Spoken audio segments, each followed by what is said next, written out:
Hello, hello. Hello, hello, hello. Oh, where's my headphones? Oh, wait a few minutes before I start running my mouth. Oh, man. Long day. No, not a long day. Long weekend. It's been a long time. Oh, I gotta charge my phone. Where's my charger? It's downstairs. Hey, Mercedes girl. Hey, more than enough. How are you? Haven't seen you in a while, girlfriend. It's been a while. It's been a while. I haven't been live for a while. It's been like a good, week or two? Winky, how you feeling, girlfriend? Eric in the house. Monkey Mar. Andy Cruz. My boy Andy. Clancy Woodward. How you doing, girlfriend? Monkey Mar. Ellie. Hold on, let me scroll back up in case I missed. Little Kelly's in the house. How you doing? Alexandra Supernova. How is everybody? Amanda Ray in the house. Kelly Kell.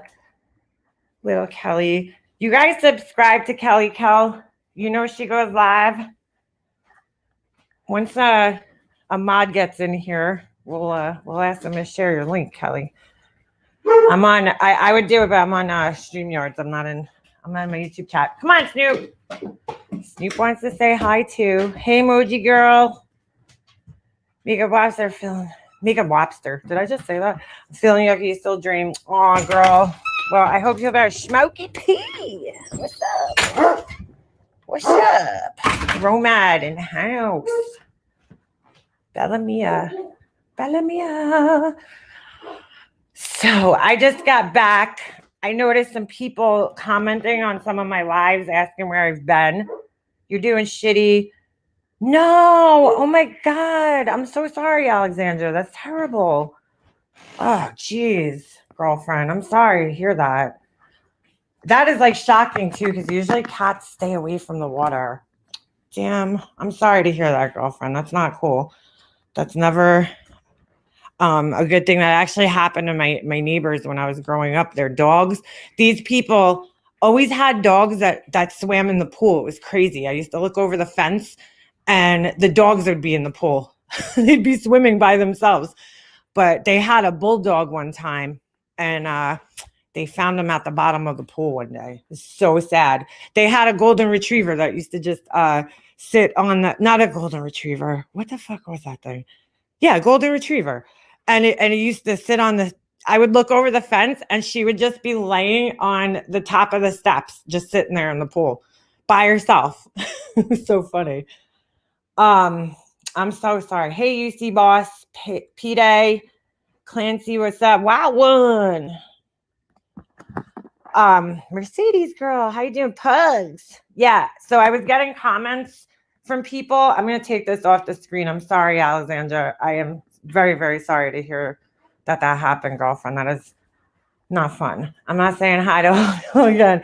I know. It's hard to tag everybody. So I saw a couple of comments that people are like, where are you? Go live. So I was like, oh yeah, I haven't been live in dude, this month's been insane for us. We just got back. So we were in Connecticut from Friday, just over the weekend. We got back yesterday, Father's Day. And we had a good weekend. The boys played hockey, drove us crazy, drove us absolutely crazy. And they didn't bring home the cup this time. Dude, there was this one kid on the other team that was just unbelievable. He scored 3 goals. He scored 2 goals in one shift in the last game. So they let that kid out and it was over. It was over. So even my son couldn't, stop him. So, and he's pretty fast. This kid it's weird, man. There's a lot of kids out there. My son's fast on his skates, but there's a lot of other kids out there that are maybe not as great as skating. This kid's hands were unfucking believable. And my son's got good hands, but this kid's hands, dude, he was just fucking going around. Our defensemen were just standing there like cones. They had no fucking idea what to do. So, some of these kids just have them. Yeah, Mercedes girl. So we got the last one coming up this week, and then I'm done. I'm done for the summer. Thank God. Listen, it's fun. It's nice to get out. But it's also exhausting. It's like nonstop, man. We only had 1 weekend home this whole month. So it's been a little crazy. I remember as a kid playing Little League Baseball, and the only big trophy I got was from 2004. Damn, you're young, Clancy. If you were a little kid in 2004, how old are you? You got to be like in your early 30s, late 20s. Because shit, I was out of college by then. Well, I dropped out of college, but isn't it absolutely we get to see a real life prodigy? I love seeing people's kids excel. Dude, it's really cool because they have kept my son and these 3 boys that he's played with since literally like the first day of hockey. The first time we put him out there, it was weird. It was like we all kind of came together, the parents, and we met one another, and we've all been friends since that day. And our kids are playing. They've been playing together for years now, whatever we do, they do, So it's cool to see all of them kind of develop into different, players, and they all got their strengths. And one of our boys, we call him the Fab Four. And one of the boys, actually, he broke his collarbone this week. Not this week. I'm sorry. It was like 2 weeks ago. He broke his collarbone. So he was out, but he came up, actually. The dad brought him up on Saturday. Dude, if I could go to Connecticut for every tournament, I would, because it's fucking amazing. We just jump on the ferry. You go over there. It's an hour across the Long Island Sound. Get out, and the rink is like 10 minutes off the ferry. So it's like, it was so nice. It was just so nice to not have to like sit in traffic or go to an airport, which I'm going to have to do this week. And I'm like, just Angel. I'm dreading it a little bit. Oh shit, get out of here, Alexandra. That's awesome. The Olympics. Damn. Sam. What up, Just Angel? I know, Callie, the ferries are awesome. You just like relax. You literally drive your car right onto the boat, and you get off, and you just do your thing, and you drive right off. It's so cool. And it beats the hell out of having to drive all the way around. This last time we went was the end of May, I think. And my husband I told him book the ferry home, dude. Well, he didn't listen to me. He did not listen to me. So we had to drive around. It was a pain in the ass. I saw like one of the worst accidents I've ever seen. And I told him this time, I said, dude, I don't care what time it is, just book the ferry. So he did. And it was just great yesterday. It was such a beautiful day. We got to stand out there. I got a little sunburn on my shoulders. So getting a little tan going. And that's it. So I've missed, hey Luna, hey Ms. Leah. I've missed a little bit of what's going on. I tried to, pop in here and there, see what's going on the tubes during the weekend. I did watch Laura's live with the disappearing cars, and I was dead. And then somebody sent me a video of like her. I'm like, dude, I was listening to that live, and I'm like, she's like, what the hell is she talking about? And then I watched this video, and I'm like, man, she might be the dumbest fucking person on the planet, dude, for real. Like the fucking dumbest person on the planet. What up, Ben? She's like, the cars are disappearing. You could clearly see that they're on a fucking like raised road. I'm like, dude, you got to stay out of true crime, girlfriend. You got to. Oh, so I want to make a little bit of an announcement here just to let everybody know. So as you guys know, my monetization got taken away. Okay. That money goes into my little bank account and just keeps me like afloat. It pays my little, bills and stuff that I have. So it keeps me just having a little extra money for myself, and I could pay my little, I pay my phone bill, whatever, pay my, anything that I buy online, like my apps and stuff, my YouTube premium, whatever. That's all I use it for. No big deal. Well, it got taken away. Not the biggest deal in the world. It's not the worst thing in the world for me. I still live this whole month. I got through. But of course, I'm going to reapply for it come time. I think I can actually today. So I just want to let you guys know that I'm going to be deleting some lives off my channel, unfortunately. Probably like, I don't know, it might be like the last month's worth of lives, just to be safe, you know, that there's nothing up there. And you know, just so that I could reapply, because they want to see that you know, made a change with your channel. So I'm going to do that. Just gonna do that. You know what I'm saying? Like, I don't even care, but I do make some videos that are like edited uploads, and like those videos, like I like to monetize them, you know, and it gives me money, like extra money, you know, spending money for myself. So I just get the things that I need.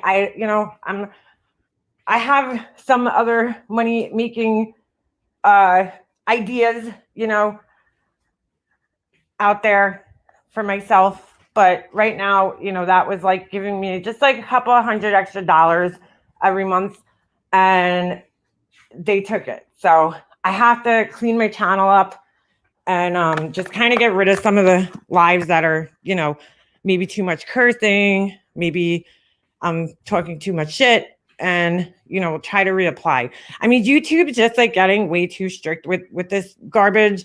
Years ago, what do they call it? Adpocalypse, I believe. There's actually a name for it, you know, when all these advertisers pulled out of YouTube because their advertisements were getting basically affiliated with channels that they didn't want to be affiliated with. What they should do, and I don't know why they haven't done this yet, is, I mean, because it's absurd that you can't talk shit on here. Freedom of speech, right? Isn't that our First Amendment right? It's absolutely ridiculous that we can't just speak freely on here. I understand they want to cut down on, you know, bullying and shit like that. I get it. But there should be two different versions of YouTube. There should be an adult version of YouTube, and then there should be a children's version of YouTube, you know, where like a G-rated YouTube, okay, if you will. Because I think to myself, well, you know, there's movies out there where they do some pretty fucked up shit in the movies. Like, think about like the movie Blow. Or what was that other movie with Marky Mark in it? Not Mark. Was it Marky Mark? Yeah, it was him. And like he was a porn star or some shit. Like, and there's advertisers on those movies. So why? Yeah, but then they have a motherfucker with a gun on a Zoom panel. Oh shit. Yeah, Just the Angel, exactly. It's bullshit. So you know what I'm saying? And there's advertisers for those movies where they're doing all sorts of fucked up shit. Why are we being censored? Why don't advertisers want to be affiliated with it? I'm not talking about on my channel, you know, racially sensitive topics. Calling somebody an asshole is an opinion, you know, and I think we have a right to those opinions. And, you know, you guys know, like, that's why I don't really censor you guys too much on my channel. And now it's like coming down to the point where it's like, you're totally taking away our freedom of speech. I mean, it's bullshit. Boogie nights. That's it, Smokey. That's it. So, you know what I'm saying? Like, you're totally censoring our freedom of speech, even in the comments. Okay. There's some times where I'll write a comment and I'm like, why did that get censored? Why? Why did that get taken out by the Google mods? And I see a lot of people saying, oh, you know, why you delete my comments? And they're getting mad at us. They're getting mad at the creators, and it's not us. We're not the ones who are censoring the comments. I do not, I'm telling you guys right now, I do not delete comments. I don't do it. I don't care. If you're talking, you know, shit to me, I don't care. I'm not going to delete your comment. I leave them up there. So unless you say something racially offensive or, you know, that's insensitive to gay people, you know what I'm saying? Stuff like that. Or you dox somebody, obviously, that's the only time I would ever delete a comment in my, you know, comment section. But people are getting censored for like nothing. Like, you put the word idiot in there and you might get censored for idiot. I mean, come on. It's ridiculous. Absolutely ridiculous. What are sambas, Ben? Never heard of that. Ben. But you guys know what I'm saying? It's like, it's enough's enough. It's total bullshit right now. Gonna pack a bowl of samba kush. That's my solution. You think they'd be losing millions by this? I know, UC boss. Like, it's It's just crazy. I do gaming on my other channels. It's censored channel, not run by me, but YouTube. See, that's crazy, wild one. Like, I feel like, all right, listen, I'm trying to cut down on like my cursing and stuff on here, but it's like almost like you're taking my individuality away, because that's just part of who I am. I got a potty mouth, and that's just kind of part of who I am. And it's like, I'm starting to feel, oh, I know which ones those are, Ben. Those are the black ones with the 3 stripes that are kind of like, and it's got the little squiggly line. Ben, yeah, you could have a link if you want to show some kicks off. Hold on, I'll email you.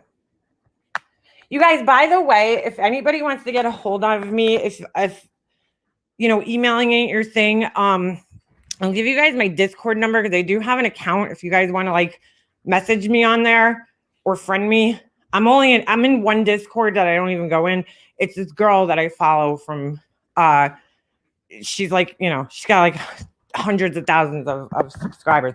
But I've noticed on all different channels now that like views are going down, and you know what? They're taking away our individuality. They're censoring us too much, and people are starting to, notice and take note and go to other platforms, and it's like YouTube's going to do themselves in with all this bullshit.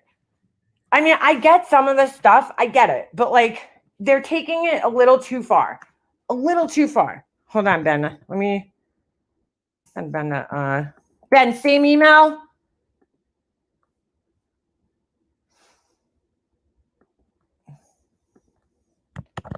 Let me grab the link, Ben, and I'm gonna send it to you.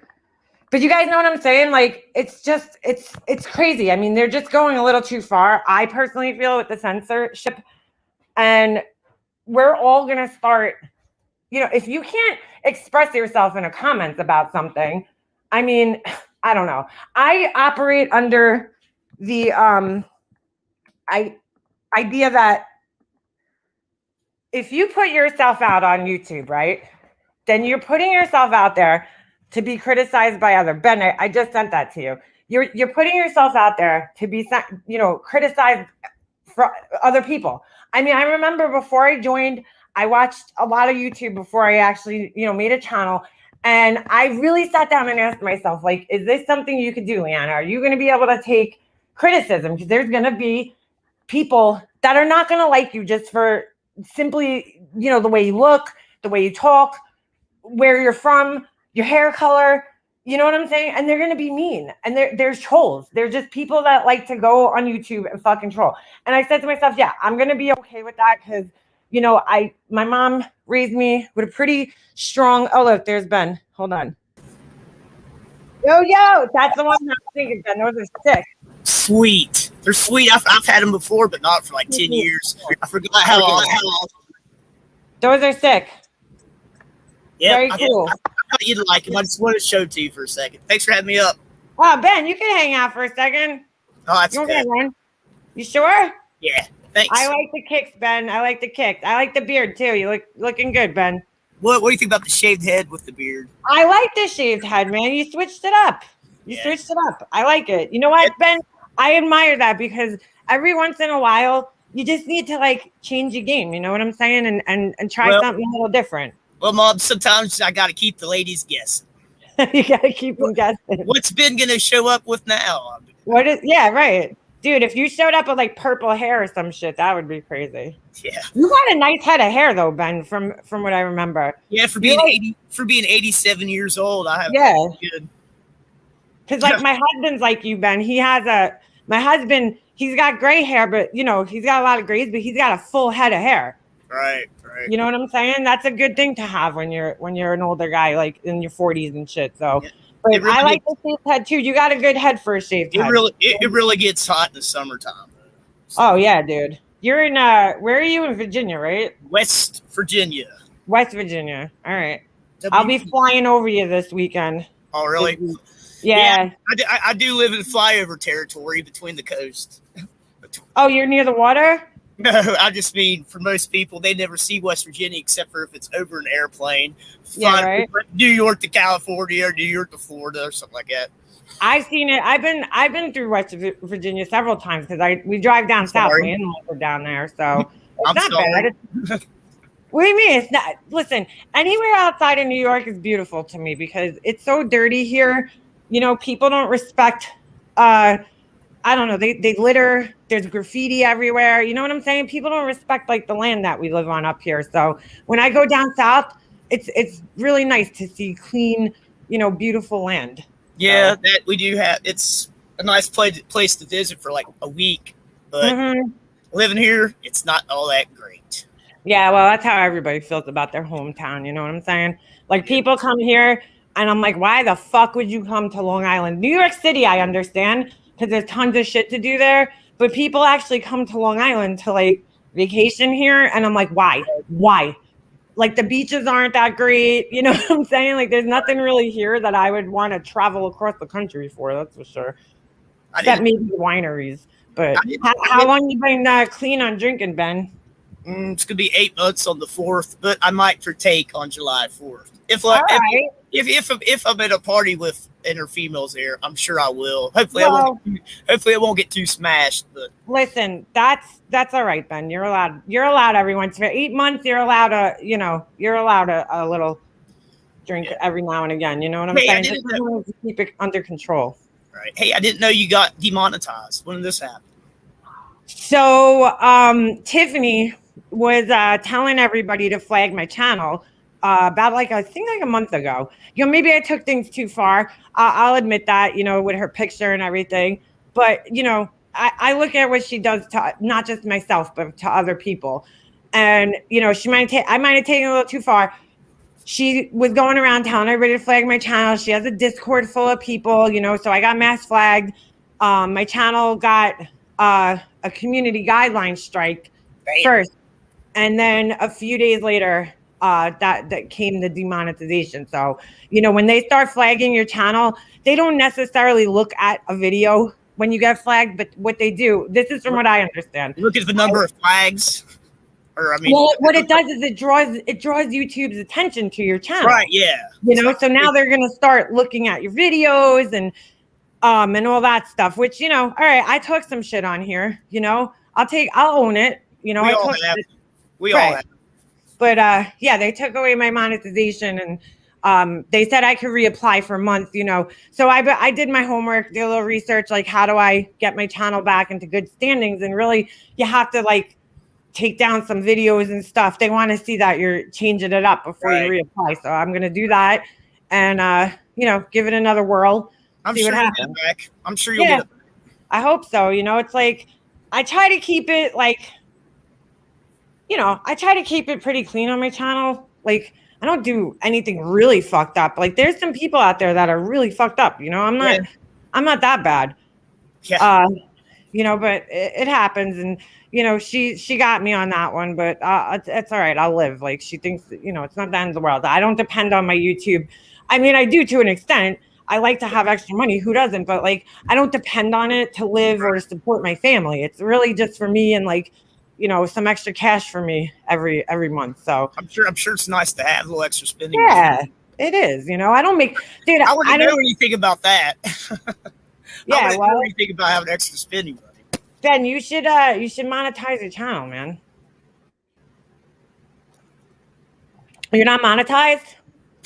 No. You should just listen, Duty Ron. I spoke to Duty Ron, okay? And he's the one who kind of put it all into perspective for me. He's like, listen, you're taking time out of your day, when you could be doing something else, hanging with your kid, doing whatever. So why not monetize your channel? Right. You know what I'm saying? It's you actually do real content. See, what I do is I just fire up live and talk shit for a couple of hours. You do videos, edited videos. So you put effort into it. But Ben, you're still taking time out of your day. You know what I'm saying? That's what it is. It's a time. Yeah. Your time is money. And he's right. Time is money. And he's like, if people want to, well, my channel was always monetized. I didn't have super chats on for a really long time. He kind of put that into perspective for me. And I was like, you know what? You're right. He's like, if you're entertaining people, why not get paid? If you were like up on a stage or something, you know what I'm saying, or doing something like that, you would get paid for it. And I'm like, no, you're right in that sense. Like, so he talked me into it. So not a bad thing to do. Ben, how's your mom doing, Ben?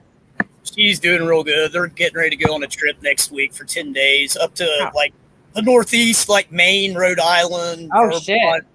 All right. Yeah, syrup country. It's the last place in the continental United States they haven't been to. So get out of here. Really? Out of the whole United States, they haven't been. Like, you would think that living you think it'd be like California, but we did a big California trip like 3 summers ago. So yeah, we've been Canada, Vegas. But your mom's all good, clean bill of health with her breast cancer and everything? Yep. Wow. Dude, that's amazing, Ben. That's great news. Yeah. That's awesome. Good stuff, Ben. Good stuff. So you approve of the shoes? That's all I wanted to ask you. Yeah, dude. Listen, I just started getting into like sneakers a couple of years ago, but I like the old style. I like the retro looking sneakers. Like that's my jam right there. So I got some newer looking, modern ones, but I like the old school, man. I always like go to the old school. I have the shell tops. Oh yeah, those are awesome. Like Run DMC had back in the day. Yes. I have those, and I have nice. My Adidas, like the rap song goes. Yep, I have even like the Nike Cortez. They're like the real old school, like first like running shoe that they came out with. Oh, really? I like the retro sneakers. So I definitely approve of those. Do they have the gold label on them? Actually, well, right here they have that, but on yeah, that's the ones. I like those. Those are kind of like the soccer sneakers. Yeah, it's what they are basically. Yeah, indoor soccer shoes. Some people buy these with like cleats, but well, Bob, I guess better be getting off here so you can get back to talking to everybody. I didn't mean to. Ben, anytime, man. Hey, thanks for giving me a link. Come hang up anytime, man. Hey, thanks. All right, Ben. Ladies and gentlemen, Ben Ashworth. I love Ben. I think Ben's a cool dude, man. And I'm real proud of him and his 8-month clean recovery, man, from drinking, because that shit is not easy to stop. And, good for Ben. Keep trucking, my friend. I'll ignore. We'll ignore if he drinks on 4th of July. That's actually, 4th of July is my favorite holiday. The whole entire year. Well, it used to be when I used to be like, party and go out with my friends. Now I'm back to like in Christmas because I have a kid. But, when I was like younger, single, that was my favorite holiday. Because it's like, no pressure. There's no pressure for the 4th of July. You just go out, have fun. It's all about having fun, barbecuing, no presents, no gifts, no nothing like that. It's just like, just purely to have fun, celebrate our freedom, our independence, which YouTube needs to start doing. And that's it. That's pretty much. Ask that dude on what stage. Yeah, well, no. I don't know if he necessarily said a stage, but he's our Fun Bobby from Friends. Fun Bobby, I remember that. Holy shit. No problem, Mandy. Be safe. Mandy's here.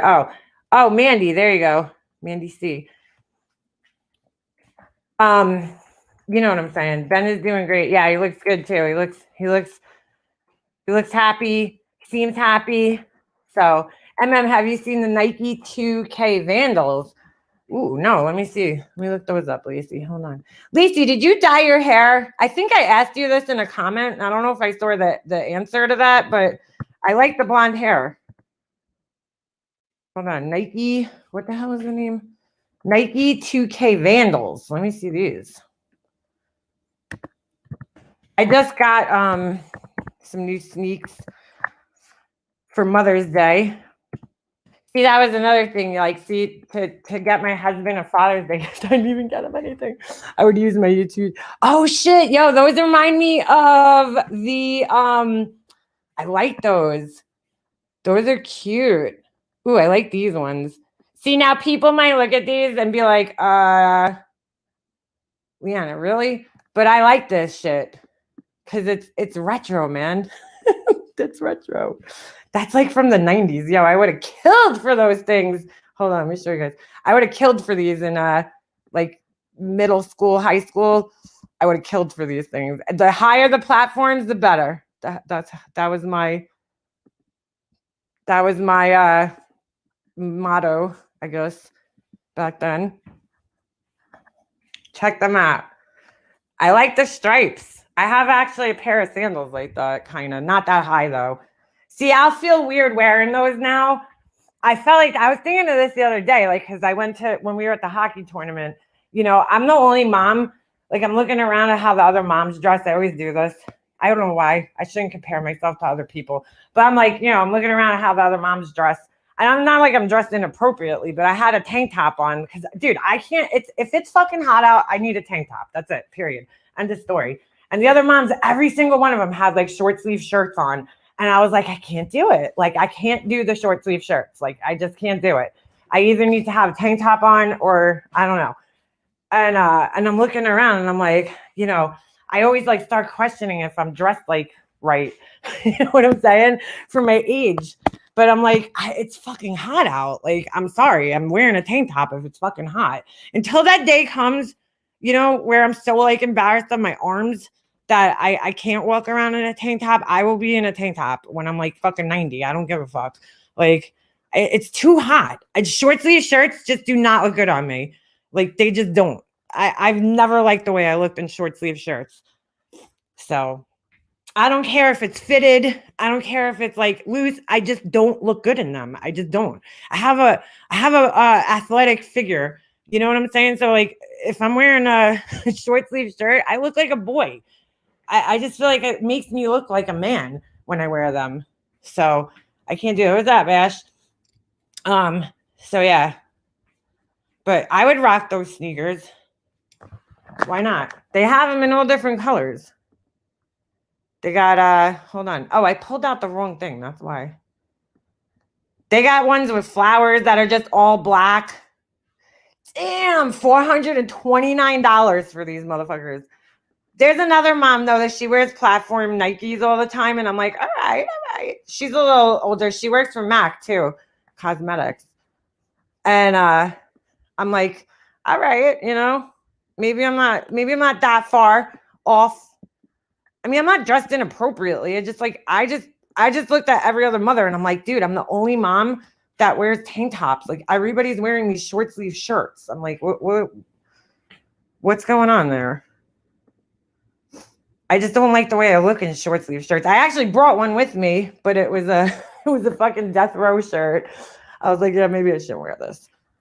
I actually brought it to wear to bed, but my store said 155. Girl, no, I'm going to show you. Hold on a second.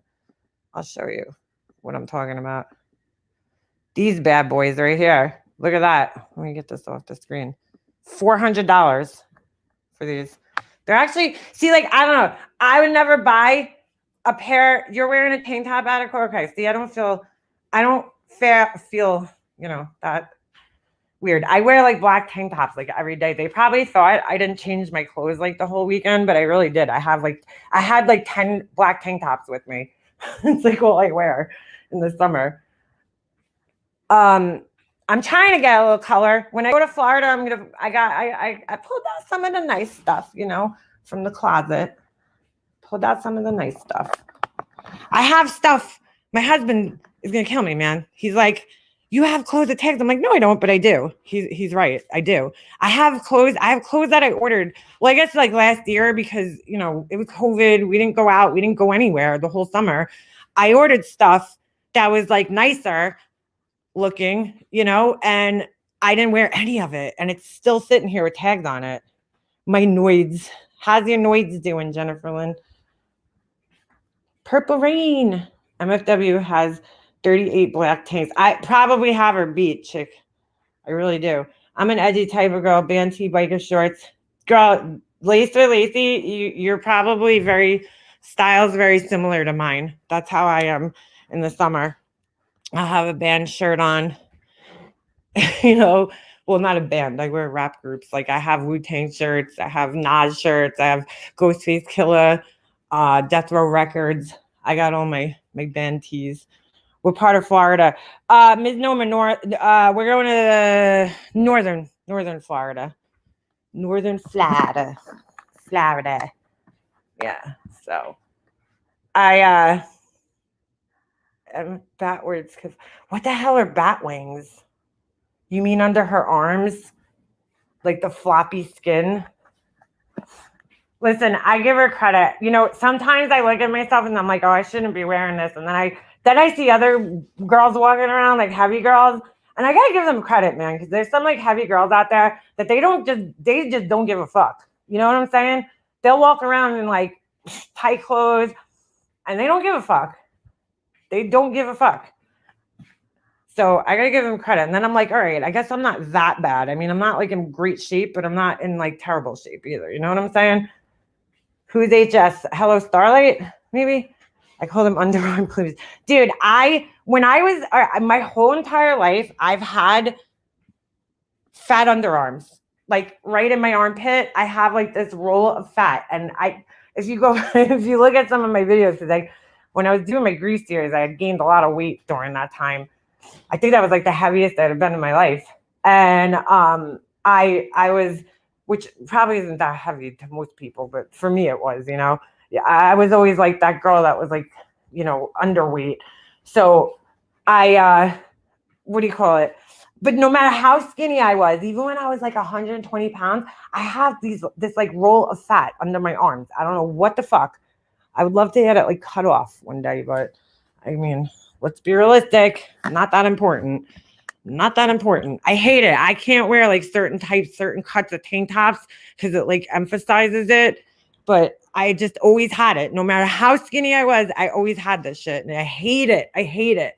But I think it's because I'm double jointed in my shoulders. So I think like over the years of me stretching my arms over my head, I like stretched the skin out. Does that make sense? I don't know. That's my theory. Might not be true, but I have like this. Oh, I hate it. When I was heavier, when I got really like, I was like, dude, when I did my grease series, I was like 150, I think, almost 150. You know why? I was eating a fucking pint of ice cream every night. A pint of Haagen-Dazs ice cream every fucking night. My doctor told me I sat down with my doctor one day. He calculated the calories and he's like, dude, all you have to do is stop eating ice cream. And so I did. I cut ice cream out and I lost like tons of weight after that. Fucking who eats a pint of ice cream every night? You know, I'm not like I never eat ice cream, but you guys know, anybody who's followed me knows I fucking love ice cream. Like I fucking love it. Love it. So it was a hard thing to give up, but I really haven't eaten it. Like I haven't been eating it that much. And, you know, I just said I want to lose some weight, man. That's like crazy to be eating a fucking entire pint of a Haagen. I have one in the freezer. Hold on. Let me see how many calories is in there. 1 pint of Haagen-Dazs. So the serving size is half cup. That's all right. We got 270 calories. And then it says calories from fat, 150. I don't know what that means. So the whole entire thing, what's 270 times 2? Because it's a half cup. So, I mean, to eat that whole thing, you're eating what? Over 500 calories? I'm suck at math. 600 maybe? Just at night too, at the worst time. So fuck that. I stopped doing it. It's almost 600 calories. Yeah. So it's like vanilla bean. That's my jam, girlfriend. That is my fucking jam. Girl, I never look at calories. I'm just saying, like, yes, Alexandra, I'm pretty close to one of those too. So I know which one you live by, though. You live by the big one. Yeah, girl. I mean, they kill me. The ice cream was killing me. I was eating. I have calculated before. I think it's supposed to be like 1,200 calories for my size and weight and everything like that a day, which is not that much, dude. So I was eating half of my entire day's calories in one sitting every night. So once I cut that out, I lost weight like crazy. I couldn't even believe I weighed more 2 years ago than I did when I was pregnant.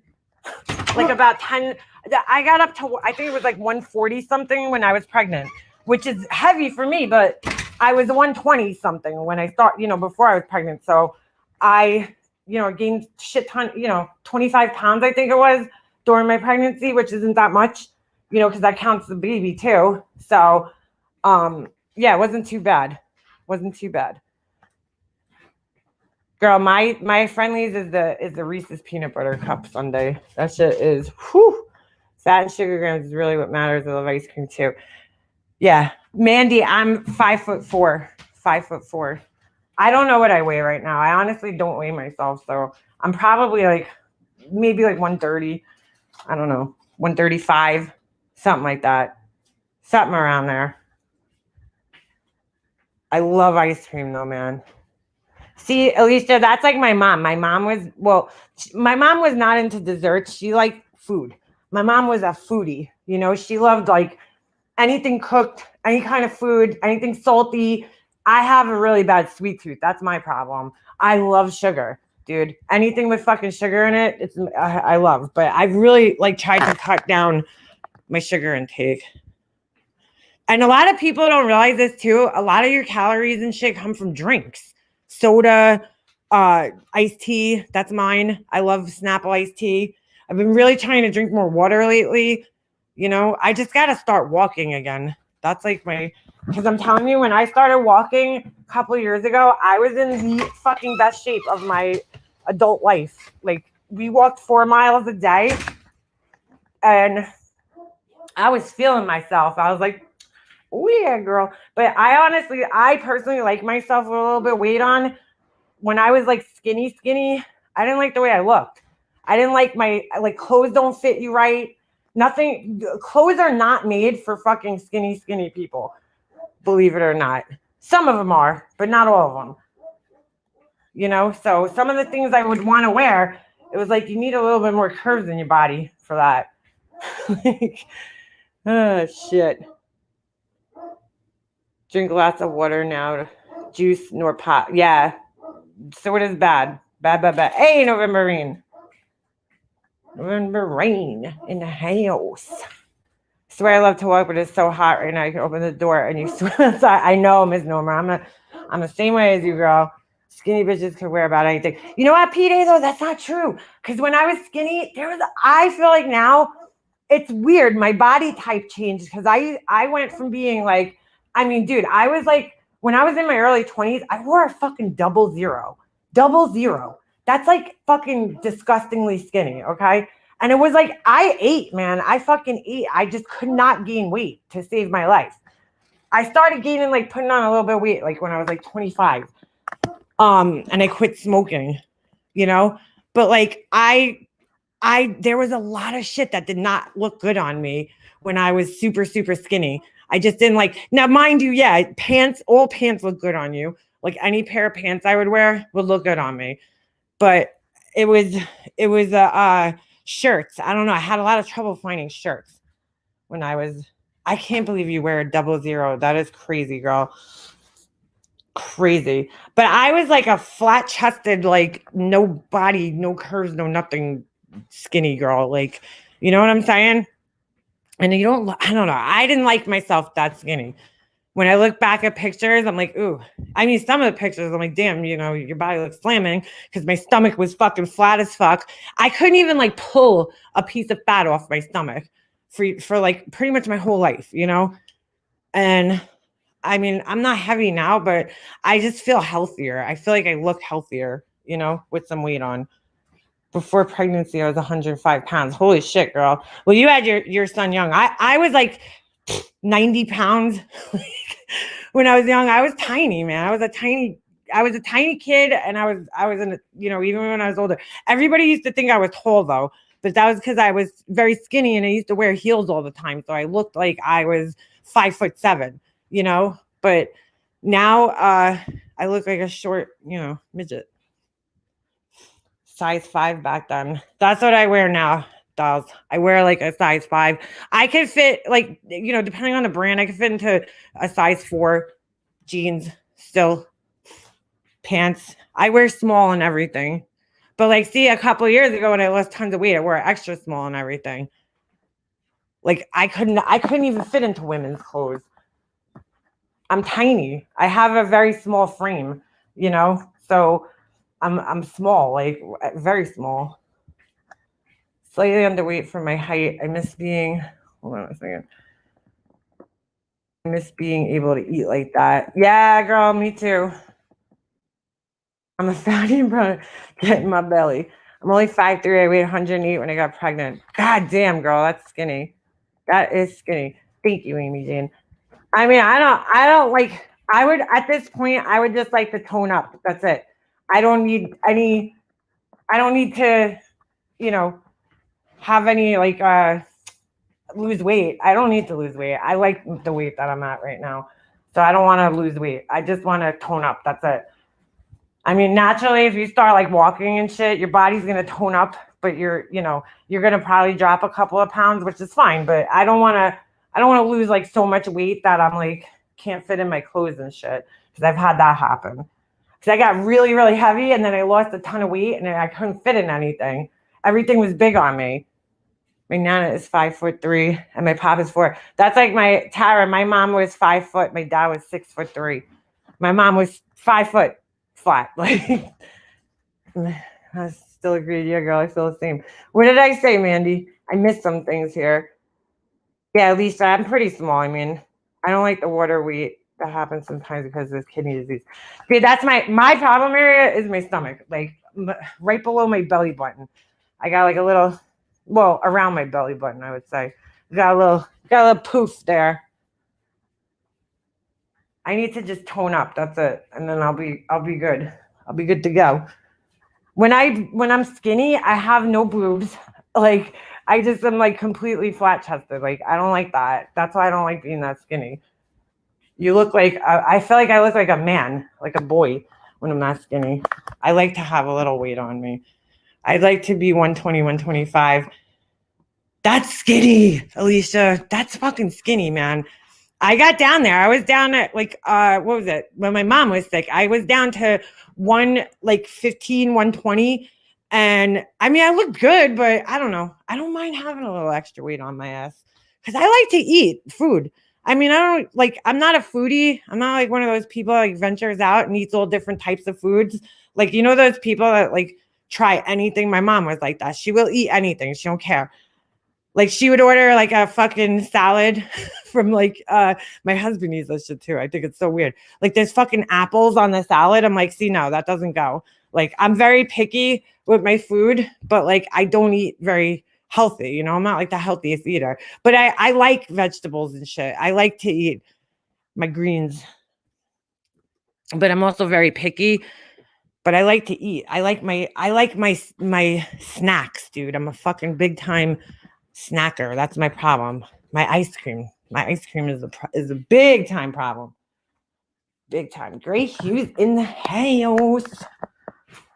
Gray Hughes, man. I got to give you props for speaking up about some of the recent things that have been going on around here with some of the true crime coverage that's been going on, because it's getting a little. I mean, I don't really watch them, but it's getting a little out of control from what I understand. And I gave you props last time you were here, but I just gotta give them again, because I know you went into Laura's, aka Life Perplexed, one day, and you were kind of, laying down the law there, and you were saying that the drama. I think she's misunderstanding it. What you were trying to say, drama people.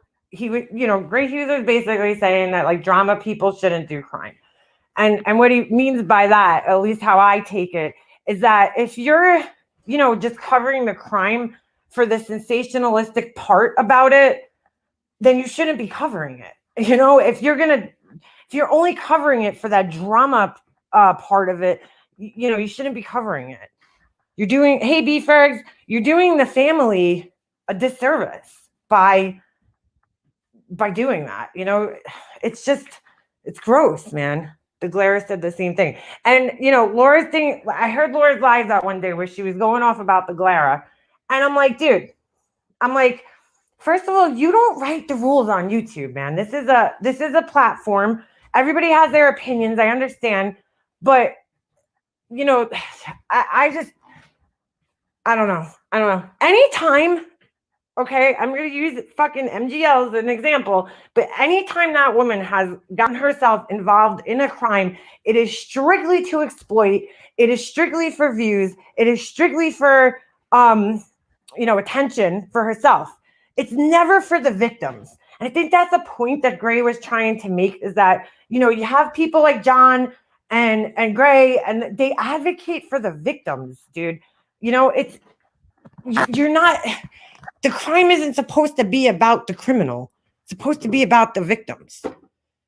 You're supposed to speak out for the victims, in my opinion. That's all. What up, Mike Brown? And she exploits the shit out of them. And to me, it's gross. She did it during the Watts case.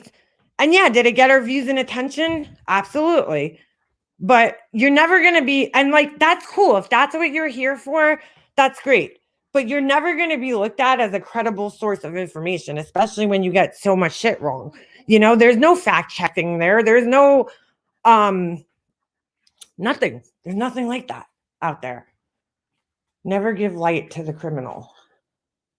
No, that's not what it's about. There's nothing wrong with theorizing and shit. Personally, I've done it, but I don't think you have to make it very clear that you're theorizing. You know what I'm saying? I don't know. Sadly, 1,000 people watch that garbage because it sells. Yeah, exactly. It's exactly what it is. And like, I appreciate that all these other creators are coming out and speaking up about it, because, us speaking up about it, it's never going to like be taken the same way, because they're just going to be like, oh, you don't like this person and you don't like that person. But when you start posting, all right, the wrong person's Instagram account, and have people from your page going over there and cursing out this totally innocent person, that's a problem. That's a problem. It is all about the money. And you know what, dude? The crimes with the children bother me to begin with. I have a very hard time following any case that has to do with children being killed. I just like, it's hard. It's hard to follow that stuff. It's upsetting enough. But to exploit it to the point that they are, and to call these people, I heard Laura say this the other day during that live where she's talking about the glare, and she's like, oh, well, they're all, what was the word she used? I don't want to misquote her, but it was something like to the effect of like, they're all like low income or poor or ghetto or some shit like that. Like, she used one of those terms, and it's like, wow, dude. Wow. Okay. Some are using the victims' families too. It's a shame. Well, exactly. They kept those videos of that poor kid up for days. Yep. Low class, something like that. Is that what she said, Miss Normer? Yeah, low class. Low class people. And it's like, dude, I am one of those people that, like, if a crime occurs, all that shit goes out the window, right? Like, look at the Long Island serial killer case, okay? All those girls were, basically prostitutes, right? Escorts, as they say. Does that matter? Those girls still have a family that cares about them. They're still people. They're still human beings who didn't deserve to die. They were people who were down on their luck, maybe, or were going through something, or just trying to raise kids, whatever the situation, because some of those girls were mothers and had children, and they were just, made a bad choice in life. But that doesn't make their lives any less worth than, other people's lives. Doesn't make them any less worthy. Doesn't mean that the police shouldn't investigate it because they're profession. That doesn't define who they are. That doesn't, it's just something that they do. It's a bad mistake that they made in life, but it doesn't mean that their lives don't mean anything. And it doesn't mean that they don't deserve justice for the crime. That does not matter. Exactly, Ms. Nomer. I mean, it's like, who cares what class or income bracket these families are in? What the fuck does that have to do with anything? Nothing. Has nothing. Because guess what? Those things don't discriminate. Look, there's people that are rich, and it happens. Look at the another case that happened by me. The what's his name? Jesus. Martin, holy shit, having a brain fart. Martin begins with a T, can't think of it. That was right. That took place, back in the 80s, but like 10 minutes away from my house in a town called, Port Jeff, but it's Belterre. It's a special little area with all these mansions there. the dad was he owned bagel stores, and they were loaded, and the parents were killed. Like that happens, it happens. It doesn't matter. In fact, I would actually, to be honest with you, think that it happens more often when people have money, because money causes nothing but problems. Laura acting like these children that are coming from poor families are not worthy enough. I don't know what it is, Ms. Nomer. It doesn't, or like the families are somehow at fault because, like they could have done something to protect, like the kid. I looked up a little, about the story because everybody's talking about it, and the kid, the one that they were covering, the Cash Gurning case. They were like complaining about like his bedroom. I'm like, dude, like, what does that have to do with anything? You know what I'm saying? Why does where he was sleeping in the house have to do with anything? Do you think that this guy would have Tankliff? Thank you. I couldn't think of the name. Do you really think that it would have deterred the guy if the kid was in another room? I mean, maybe, I don't know. It's just like, you never put your kids in situations, I don't care what kind of parent you are, where you think they're sleeping safe in their bed. Nobody ever thinks that that's going to happen. Nobody ever thinks that those types of things are going to happen, but they do, unfortunately. They do. There's sick people in this world, unfortunately. This is why professional journalists, yes. Yeah, she compares herself to that, and then she's talking to Gray Hughes like they're on the same level. And I'm like, dude, you're not on the same level. Gray Hughes that's all he does, man. The primary focus of his channel, the only focus of his channel is true crime. So you're not on the same level as him, dude. You're just not. I mean, and then, skill-wise, you're just not. You're just not.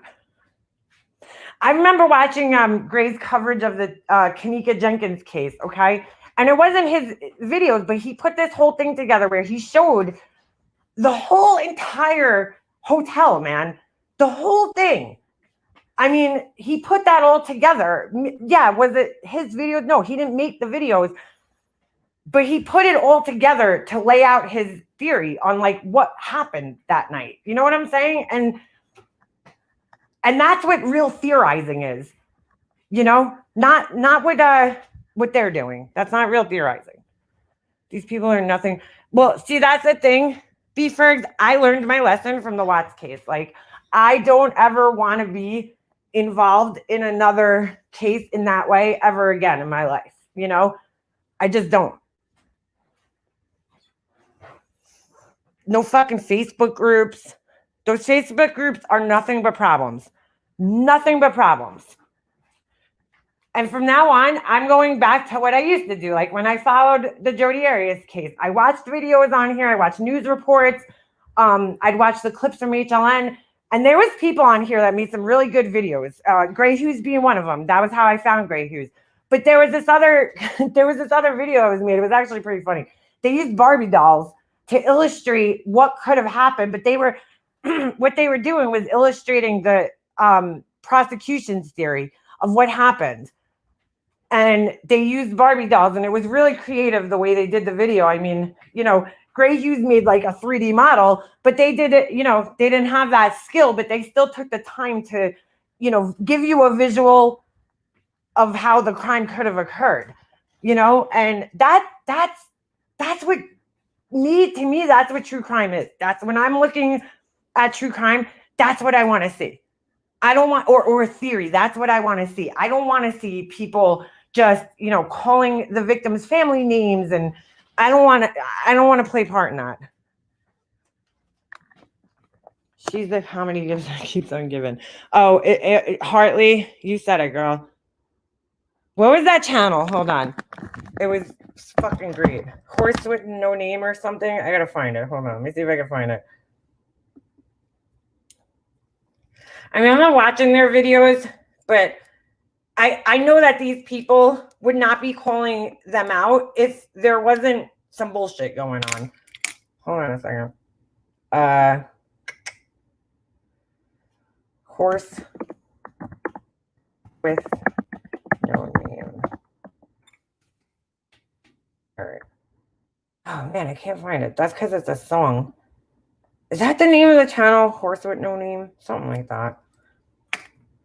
Oh, here it is. Here it is. I got it. Yeah, this shit was funny. Give me a moment here. I gotta find the video. Here it is. Oh, I can't, dude. It's too much. All right, hold on. I got a screen share. Give me a second here. Oh, shit. Yes, it is a song. Bent to the desert on a horse with no name. Where is it? There it is. Ugh. Some of these true crime channels. I lost your comment. Hold on. I was reading B-Ferg's. Are interfering with cases and crossing boundaries for content. Exactly, B-Ferg. Exactly. Interfering, it's dangerous. It's dangerous. Laura's like trying to compare, and I get it. This is the age of social media, right? It is. And I felt that way during the Watts case. I'm like, unfortunately, this is the times that we're living in where people are just going to take, these cases and dissect them to, no end. But do we have to do that for every case? I mean, there's nothing wrong with theorizing. I'm all for it. I just think you need to be very careful when children are involved, and when there's a family, that's grieving and they haven't even buried their child yet, or you're showing photographs of the child's casket and you're lying and saying that you got it off of from a family member, and then people come to find out, no, you picked it off a YouTube page where it was, shared by a family member, but not asked to be shared by them. So you lied, okay? And with me, you lose credibility. How that doesn't happen with everybody, I don't know. But with me, you lose credibility when you lie, especially stupid lies like that, because there's just no reason for it. There was no reason to lie about it. Just say that you got it off of a fucking YouTube page, a Facebook page. Why are you lying? But how do you have trust in the person when they're constantly telling little white lies like that all the time? All the time. This person does it. Laura cares more about the disappearing car. I know. Yeah, let's take a look out of this. Yes, she is, Jem. She exploits every case that she covers, and it's fucking disgusting. To be honest with you, it's disgusting.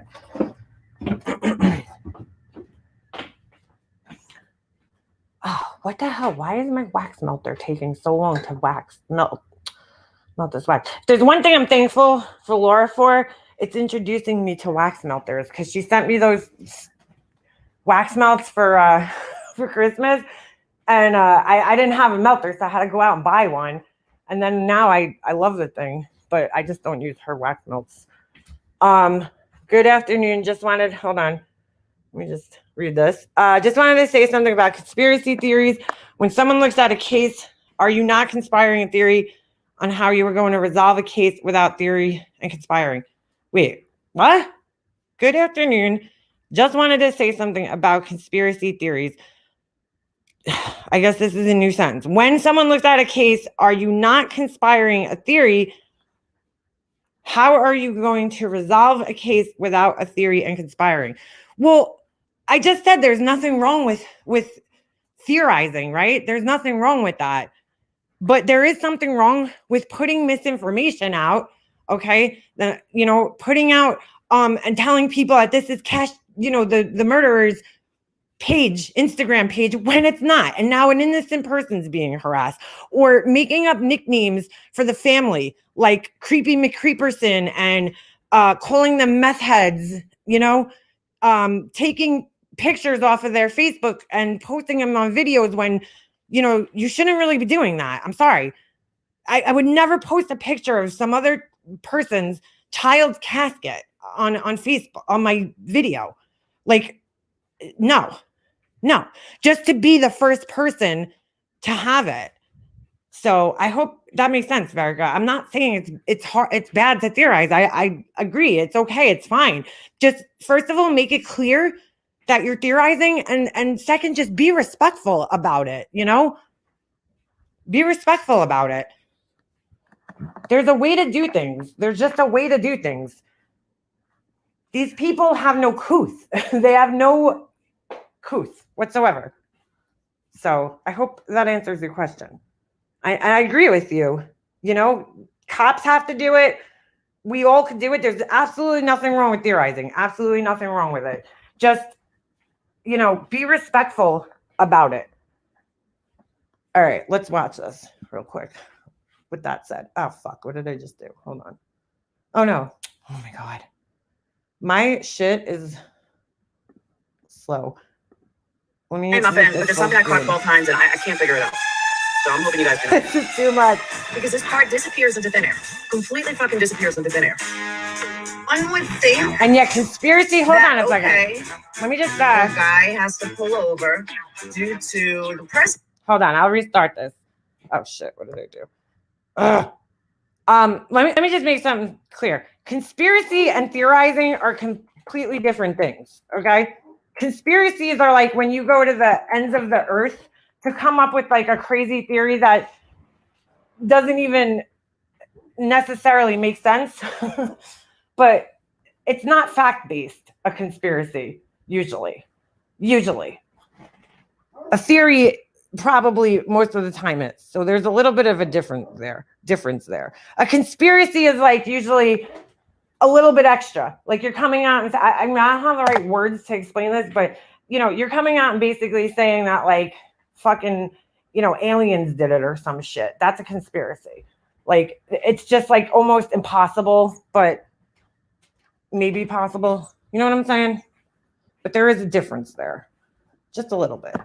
All right, let's watch this. This is a real conspiracy. Hey, Muffin, right there's something I caught 12 times and I can't figure it out. So I'm hoping you guys can help. Because this part disappears into thin air. Completely fucking disappears into thin air. Okay, let me just pause this for a second. So Laura thinks in her head that the press conference is being held in the middle of the fucking road. Why? I'm not really sure. Why she thinks that? I guess because, I mean, I could kind of see, you know, it does look like the road, especially you'll see in a second where the cop moves out of the way. I mean, but logic, okay, which she talks about in this video, would tell you that that's just not logical. That, okay, the guy has to pull over due to the press conference is going on. Okay, so I heard this the other day while I was listening to her because I was getting dressed and I was like so bored at the hotel and I'm listening and I'm like, what the hell is she talking about? Because I'm trying to think like, why would somebody have to pull over for a press conference? Oh shit. And I'm like, what is she talking about? I didn't see the screen though, so I had no idea what she was talking about as far as the, you know, cars went. So when I saw this video, I was like dying because I'm like, oh my God, I knew it had to be something stupid. Like I just knew it. But so in her head, she thinks that the cars have to pull over because they're in the middle of the street doing this press conference. Like that's what she thinks. Logic there. That's logical. Yeah. Where's the car? Where'd the car go? So there was a car back here. I know it's kind of hard for some people to see because, you know, if you're on your phone, it's like probably really super small. But there's a road back here, and the car was here, and then she thinks it disappeared. It didn't disappear. The guy was first of all standing in front of the road, but it's obviously they're obviously standing on an elevated surface somewhere. You could see the wires right here, which is going to be pointed out in the video. There's no there. You see the power lines? So they're obviously like either up on like, I don't know, some type of bridge, maybe a hill. Snoop. Your neighbors are walking by. You know, they're obviously up on a hill or something like that. Like, and she's just like doo doo doo doo. I mean, you could see the wires right here. They're either up on like a bridge, maybe there's like a walking bridge or something that goes over the road, or a hill, or you know, it's yes, prospectively does it look weird in the video, but I mean, logic, as she says, would tell you that no, they wouldn't be doing a presser in the middle of the fucking street. I mean, come on. You would think the guy's in the way, but trust me, there's no car here. Creative renewal, have fun in your conspiracy theories. That's not something you will ever see on this channel, ever. I deal with facts and reality. She deals with facts and reality, like disappearing cars. It's conspiracy theory. So carry on. Oh, Jesus. Watch this car. Watch Here this comes the car. car. Ready, watch. Now, it does look like they're in the middle of the road, but you see the power lines. She's like, it disappeared. Power lines.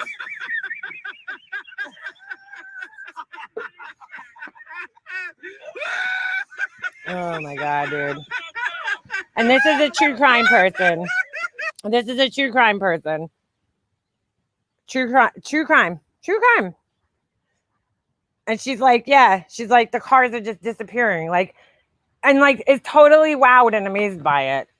It's like, dude, I mean, all right, I could see how at first glance you might think that, but if you really look at the video, it's pretty clear that there's a very, hey, hummingbird, there's very obviously like cars aren't just disappearing. So your brain logic, Laura's logic, and this just goes to show how flawed it is. Her logic told her that the cars have to pull over. Not that, oh, wait, they must be standing on an elevated surface of some type, whether it be a hill, a bridge, whatever. No, her logic told her that the cars had to pull over because they were having a press conference in the middle of the street. And she was arguing with people in the chat because I listened to it. And when people were coming up with reasonable explanations for what was happening, she was arguing with them. It's just dumbfounding. So then, you know, do you really want to? Yeah, a green screen. Yeah, that I heard her saying that. Or somebody in the chat said it, actually, I think. They said that it looked like they were standing in front of a green screen. I'm like, why? Why would they do such a thing? What? For what reason? That's some conspiracy shit right there, okay? But she only deals with facts and logic. So then to sit there and try to tell other people, now I don't follow the Glairer. I don't follow him. But A, there's no reason for her to be involved in anything because I don't believe he was talking about her when he was, you know, making his video. But I'm pretty sure the Glairer sticks to true crime most of the time. I mean, I don't watch him. I don't, you know him. But I'm pretty sure he does true crime for the most part. Okay? So wouldn't you think... I don't know. I just don't get it. I don't get it. Like, Laura, you're not true crime, girl. Give it up. You're not true crime. You're just not. You keep trying and trying and trying to make it happen, and it just isn't. You know, if you want to call yourself, to me, a real true crimer is somebody who solely and exclusively has a channel that they only do true crime on. And that's where they focus the majority of their time, is on their true crime. That's not Laura, dude. That's not Laura. Like John Crimes has, yes, does he have other channels? John runs like 3 channels, but his true crime channel is only about true crime. And that's his main focus, is that channel. I'm not saying like a true crimer can't have other channels. He also does a podcast, John. I mean, he's all over the place, but he's a true crime creator, in my opinion, because his main channel that has the most subscribers is true crime. And he has only true crime videos on there. It's all he does. And he spends the majority of his time doing that. And he puts the work into it. He doesn't just go live and, you know, pull articles up. He actually puts work into his videos, edits them. Oh my God, I gotta pin this. Hold on. There you go. I mean, you know, she's just... Even the vlogging that she's trying to do right now, Laura, I'm just giving you a tip from somebody who had a pretty successful vlog series on their channel, a vlog style series on their channel. Get a camera, get a real fucking camera, okay? Even use your phone, but just get a better phone because your fucking Android sucks. But get a camera, because I used my phone. I filmed, I would say that half of mine in my car, actually. I did some. But at least the camera was on me in the car, okay? So you could see me. Because that series never would have worked if you couldn't see me. The series never would have worked. So I'm telling you, from a true crime creator, First of all, especially if you're doing a weight loss vlog, I mean, not a true crime. Did I just say true crime? From somebody who had a successful series on their channel, vlog style series. You need to fucking go on camera every fucking time. Okay, there's not one fucking video where I'm not on camera. Well, no, I'm sorry. There might be one just because I was reading a really long email or playing a recording or something. But anytime I was speaking and telling the story, I was on camera for the most part. Okay, there's some parts of the videos that I had to do voiceovers, but for the most part, I'm on camera in every fucking video, except 2 of them, I believe. So, you know, you need to get yourself on camera, get a decent camera, get all that garbage off your screen.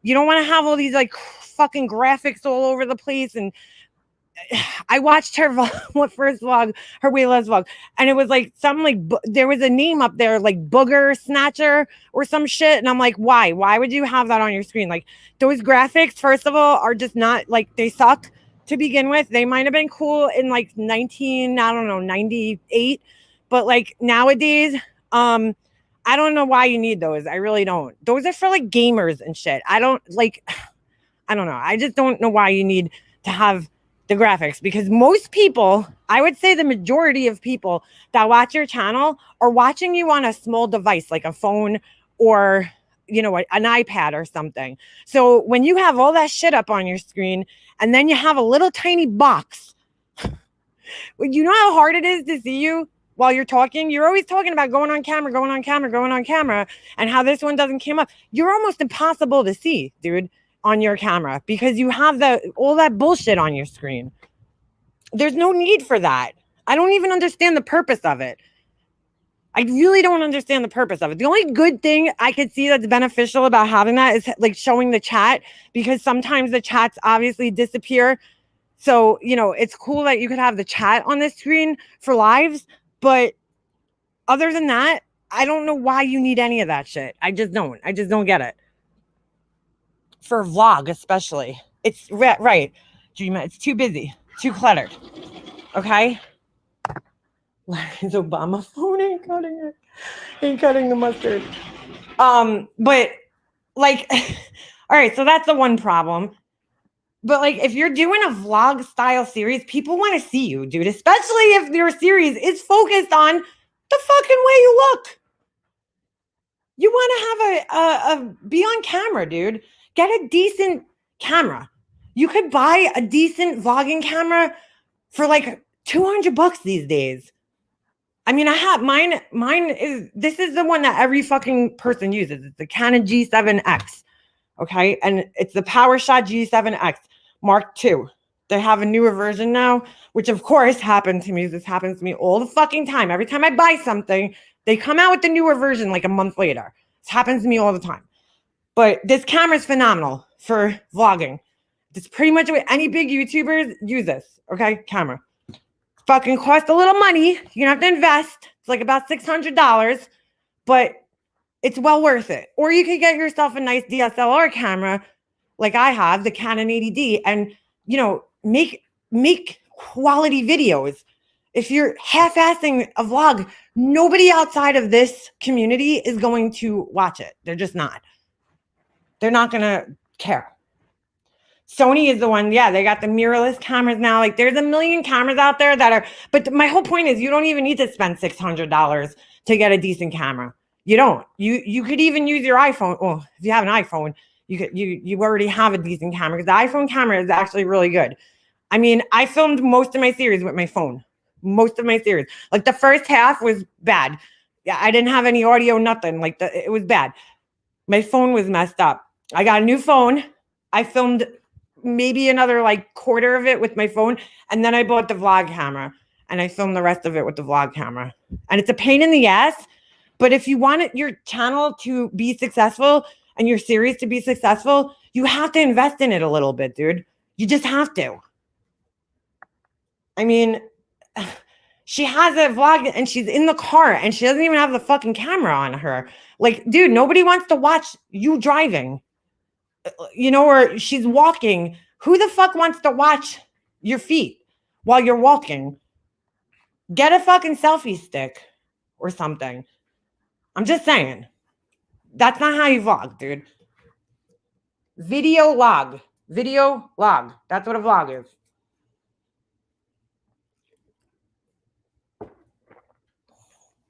I have a DSLR Canon, and honestly, a lot of times my iPhone camera takes better photographs for plants that I sell.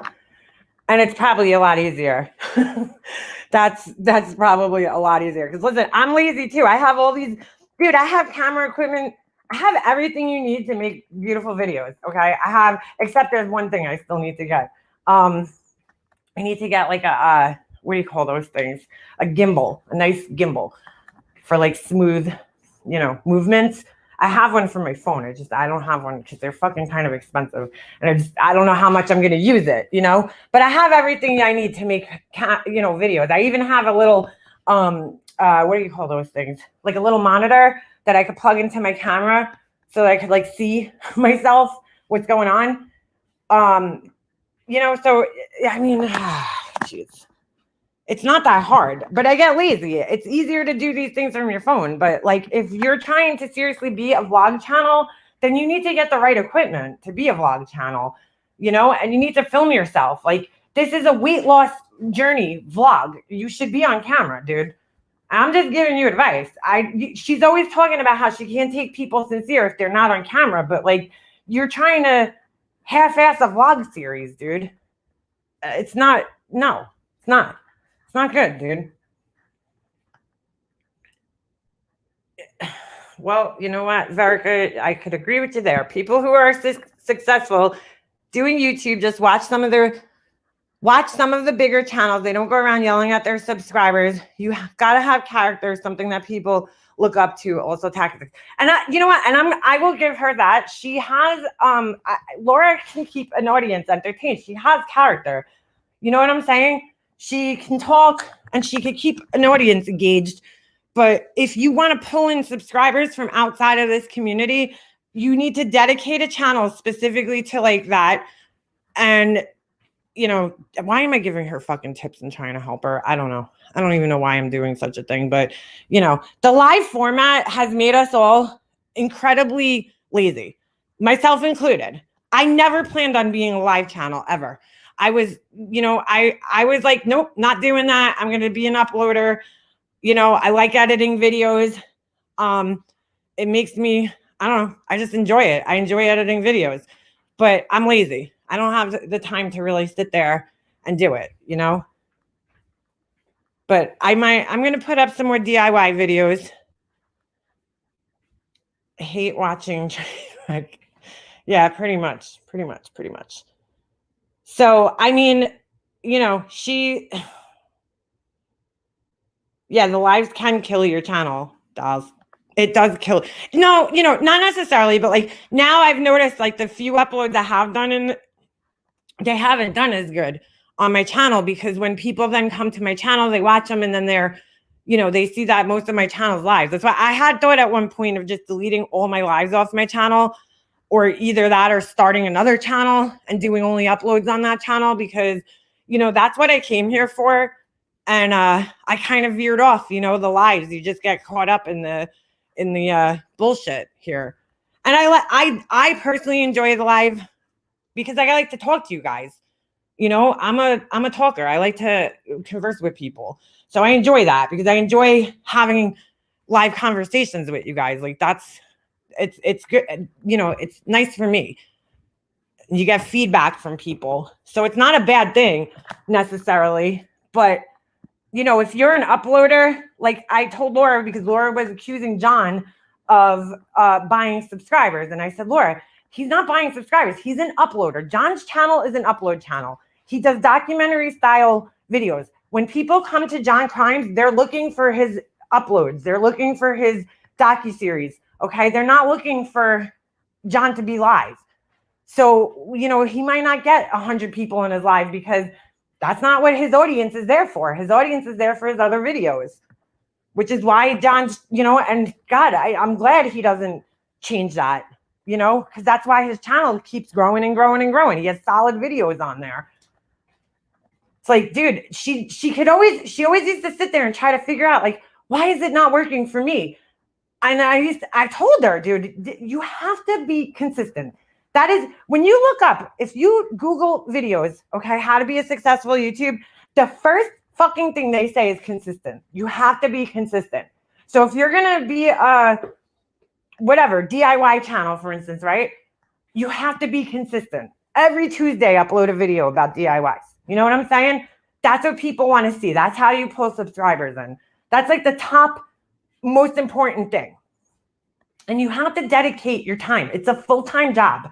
People think YouTube is easy. It's not. If you want to have a real channel like John has, you need to, it's a full-time fucking job, dude. I don't know how this man runs all the channels that he does, because John edits a lot, dude. I guess he's really fast at it, you know, and he has, I mean, I know how it was, because when I did my series, I had while I was filming it, I had like, when I was done, I had like a vision in my head of how it was going to go when I was done, what had to be cut out. You know, I mean, I would film probably about 2 hours and I only keep 20 minutes of it.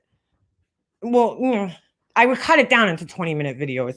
So say like an hour, I would cut it down to like 20 minutes. You know, there's times where I'm just like thinking or whatever, and I cut out all the bullshit and just so it's a straight through story. That's the other thing Laura needs to do. Edit the videos, because you just go on this straight run and there's a lot of information that just doesn't need to be in there. It just doesn't. Well, I don't know. You could vlog live. You just have to do it with a fucking camera, like a better camera. If you're doing a thing that's focused on your looks, like that's like having a makeup channel or a nail channel, okay? And using your fucking phone to film it. Like, I know for me personally, I follow a lot of nail channels. I don't like the nail channels that are filmed on like lives, because like you can't see as good, you know? But I mean, if you're doing a channel that's like based on your looks and visuals, then you need to be on camera, dude, every fucking time. Otherwise, it ain't gonna work. I would love to do a podcast one day too, dolls. You know, at the end of the day, no matter how good her equipment is, video, her vile mouth ruins everything. Yeah. I mean, I watched her vlog and I just got to be honest, dude. I was like, this right here, this fucking video right here, the second one that she did, this is why, and this scares me. And I was talking about this with somebody last night. This is why it scares me. I'm sorry. This is why they make people get mental evaluations. You could tell that this person, and this is what scares me. I'll tell you right now. Hold on. I'm like getting ahead of myself. She did not, and it's very clear, think this surgery through, okay? I didn't know this until recently. You have to go on a very strict diet after this surgery. Okay, so really think about this now and put this into perspective here. And I have a problem with her telling and encouraging other people to go get this surgery in Mexico the same way she did, because she's not educating people too much about this. All right, here's what scares me. They put these things in play in America, in the United States, as far as the, mental evaluation. Like I listened to Katie's video when she was talking about it, and she said that you have to take nutrition classes and all this stuff, because dude, this is a lifetime decision that you're making. Okay. This isn't like a temporary thing. This is for the rest of your life. You have to change your eating habits. You're cutting out half your fucking stomach.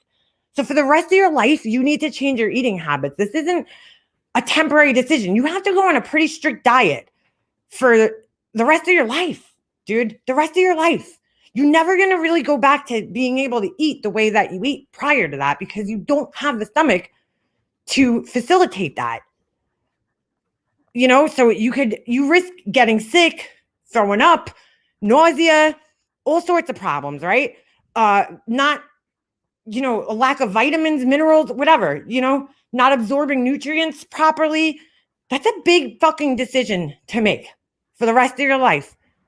That's a big, big decision to make, that you're going to risk all these things. So they want to make sure that you're aware of that, okay? And then also educated about it and prepared for that, because it's a huge life decision to make, to just jump into this. You're not going to go and, come back and start eating the way you were eating. It's just, and lose weight. It's just not going to happen. That's why they prepare you. They want to mentally prepare you for the surgery. You could tell that she wasn't mentally prepared because if you listen to what she's saying after the surgery, she was not prepared for this drastic of a change in her life. And it's scary that she would ever suggest telling people to do the same thing because it's irresponsible, completely irresponsible and desperate. I mean, to me, that is the last resort because somebody who's like 300, 400 pounds, okay, even over 200 pounds, whatever, that cannot lose the weight, like absolutely cannot lose the weight, I could see it being an option because they have tried strict diets and all that kind of shit. That's another thing. They want to make sure that you have absolved or whatever the word is, that you've gone through every option before you get this surgery. That's another thing that didn't happen there. Sure, could somebody lie? Yeah. I've tried every diet and I just can't lose weight. They could lie, but she didn't do that. And again, you're making a drastic change in your life, having to go on a strict diet because just like her, I was under the assumption that you could go back to just like eating normally and you're going to lose weight. I didn't know that you have to go on this strict of a diet. That would make me rethink the whole entire fucking thing before I did it. Because I'd be like, oh my God, maybe I should try going on this strict diet before I get this surgery and see if I could even do it. And then I'll fucking worry about the surgery. Let me try seeing if I could even handle the diet because she can't. Somebody asked in her town, this is when I knew she did no fucking research. Somebody asked when she could start eating solid food. And her answer was, oh, I could, I'm scared to. That's not the right answer. The answer is, oh, I'm not allowed to because it's unsafe for me to do so until a month after or more after my surgery. And even then I have to slowly introduce solid foods. I can't go balls to the wall.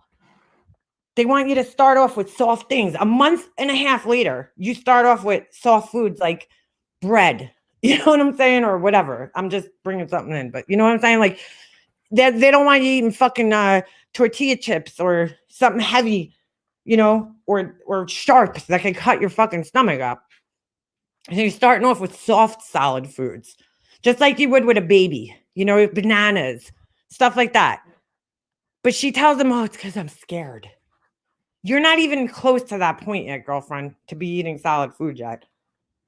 And when you are, you're supposed to do it responsibly, which is why they send you to the nutrition classes beforehand.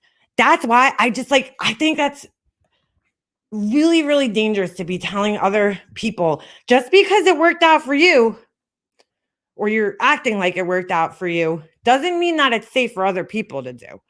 It's like people smoke cigarettes and they don't get lung cancer. That's great, but that doesn't mean it's a smart thing to do. You know what I'm saying? It's just scary to me.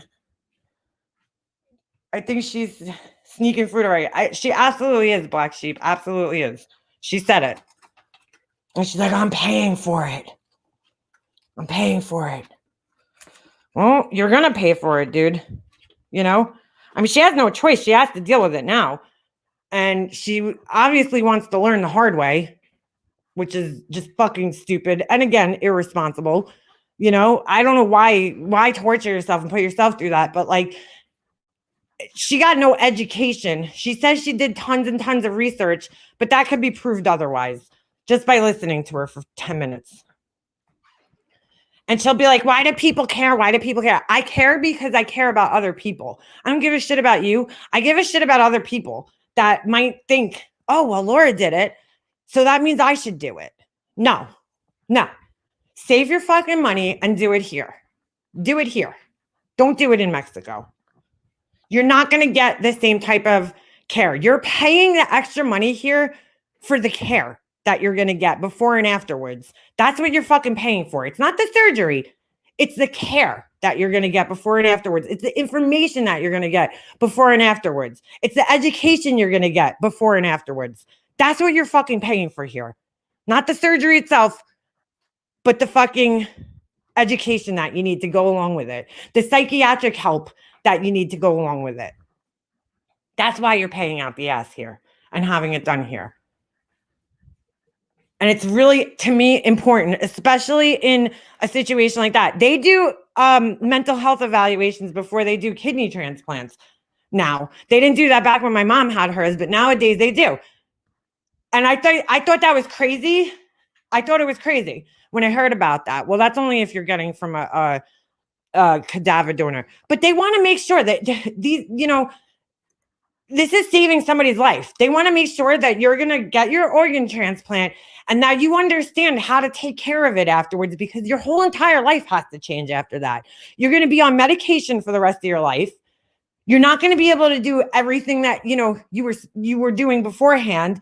They want to make sure you're not a drinker or, somebody who takes, drugs or something, and you're not going to fuck it up, because that organ from that person who died could have went to somebody who was going to take care of their bodies afterwards. I mean, obviously they can never 100% ensure that a person's going to say what they're going to, do it. But at least to put the information out there, it absolves them of any liabilities, for that. The most important studies were skipped, all I'm going to say. What do you mean, Just Angel? For what? I missed I don't know if that was like, because I hear her telling other people, yeah, it's great, it was fine, it was this, it was that. It was like, then you're not being 100% honest, dude, because this ain't no easy fucking thing. It's not easy, dude. Stop acting like everything's all fucking fine and dandy, because it's not, obviously. The most important studies were, hold on, I'm going to say, hold on, I just want to, hey, Stephanie, Bigger Monster, don't mind me asking, did your mom have a live donor or deceased one?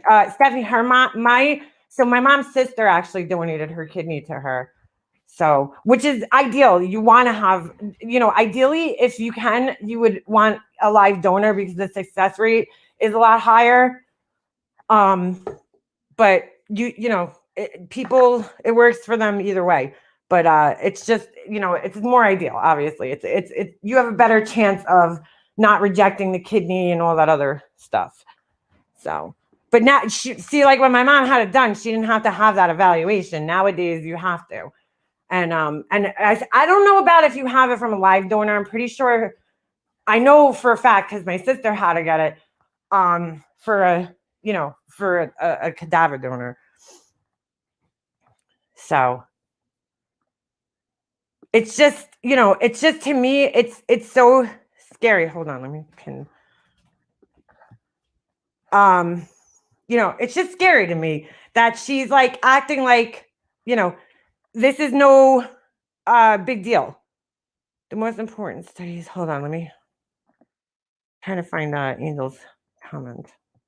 That's my opinion. The surgery she got looked more like a gastric bypass surgery. That's just my opinion. What do you mean, Just Angel? Like, in other words, like, I don't honestly know the difference between bypass or the sleeve. I mean, I guess we could Google that. Hold on. I'm big on, like, dude, your body, we only have one.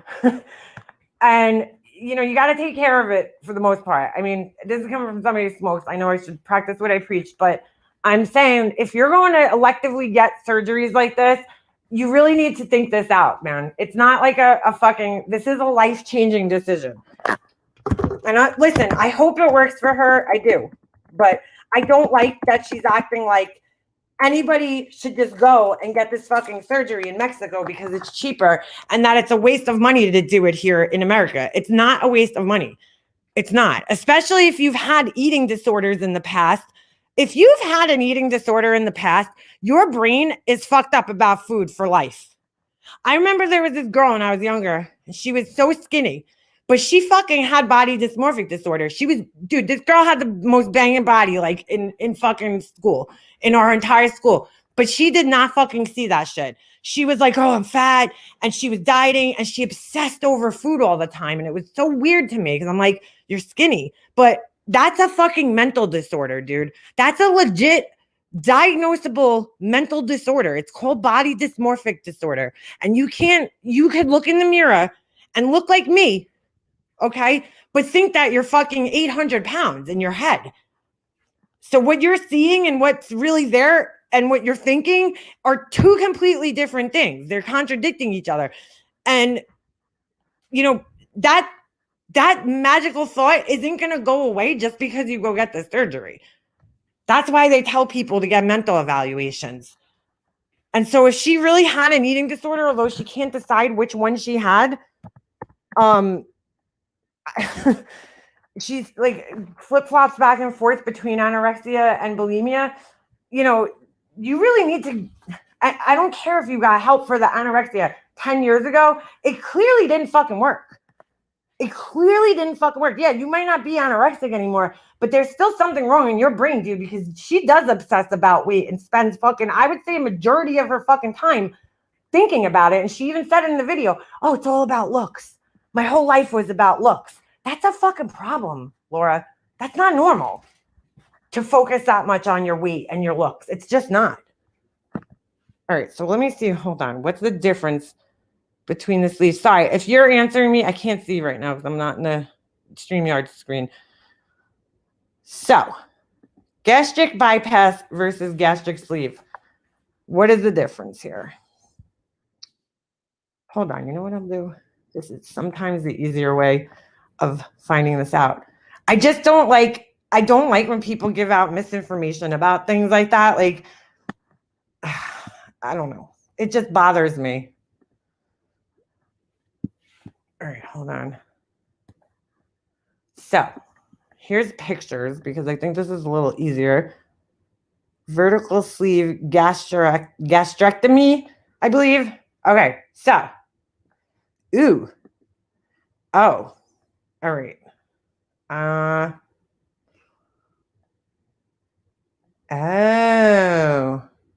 All right, let me share this.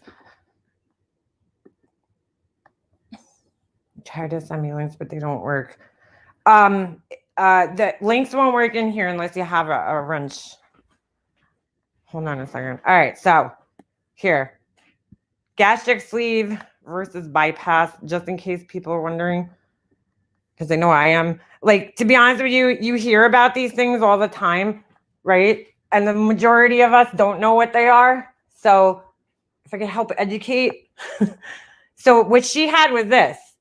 They actually cut out the portion of the stomach and just leave this small stomach, right? So that you feel fuller faster when you eat. This is weird. I'm trying to understand what the difference is here, like why you would want one versus the other. Hold on a second. Like, why would they gastric sleeve, remove portion of the gastric pouch, bypassed portion of the stomach? So they actually, in the gastric bypass, leave the stomach there, but it looks like they kind of reroute things. So you have that small, very small pouch, right, that goes through, but your stomach's still intact somewhat there.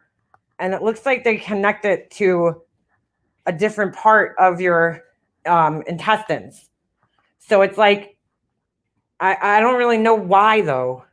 Maybe you got the right one. Now, Just Angel, what's the difference? I know, Adacor, girl, me too. I would be terrified. Bypass doesn't absorb the calories. Oh, okay. That's so. Just Angel explained it to me, make him upstairs because she knows. Gastric bypass essentially removes the entire stomach. Yes. No, because the stomach's still there. If you look in this picture, it's still there. It's just they bypassed it. So in other words, they cut out a portion of it and then they connected it sort of like this, straight to the intestines.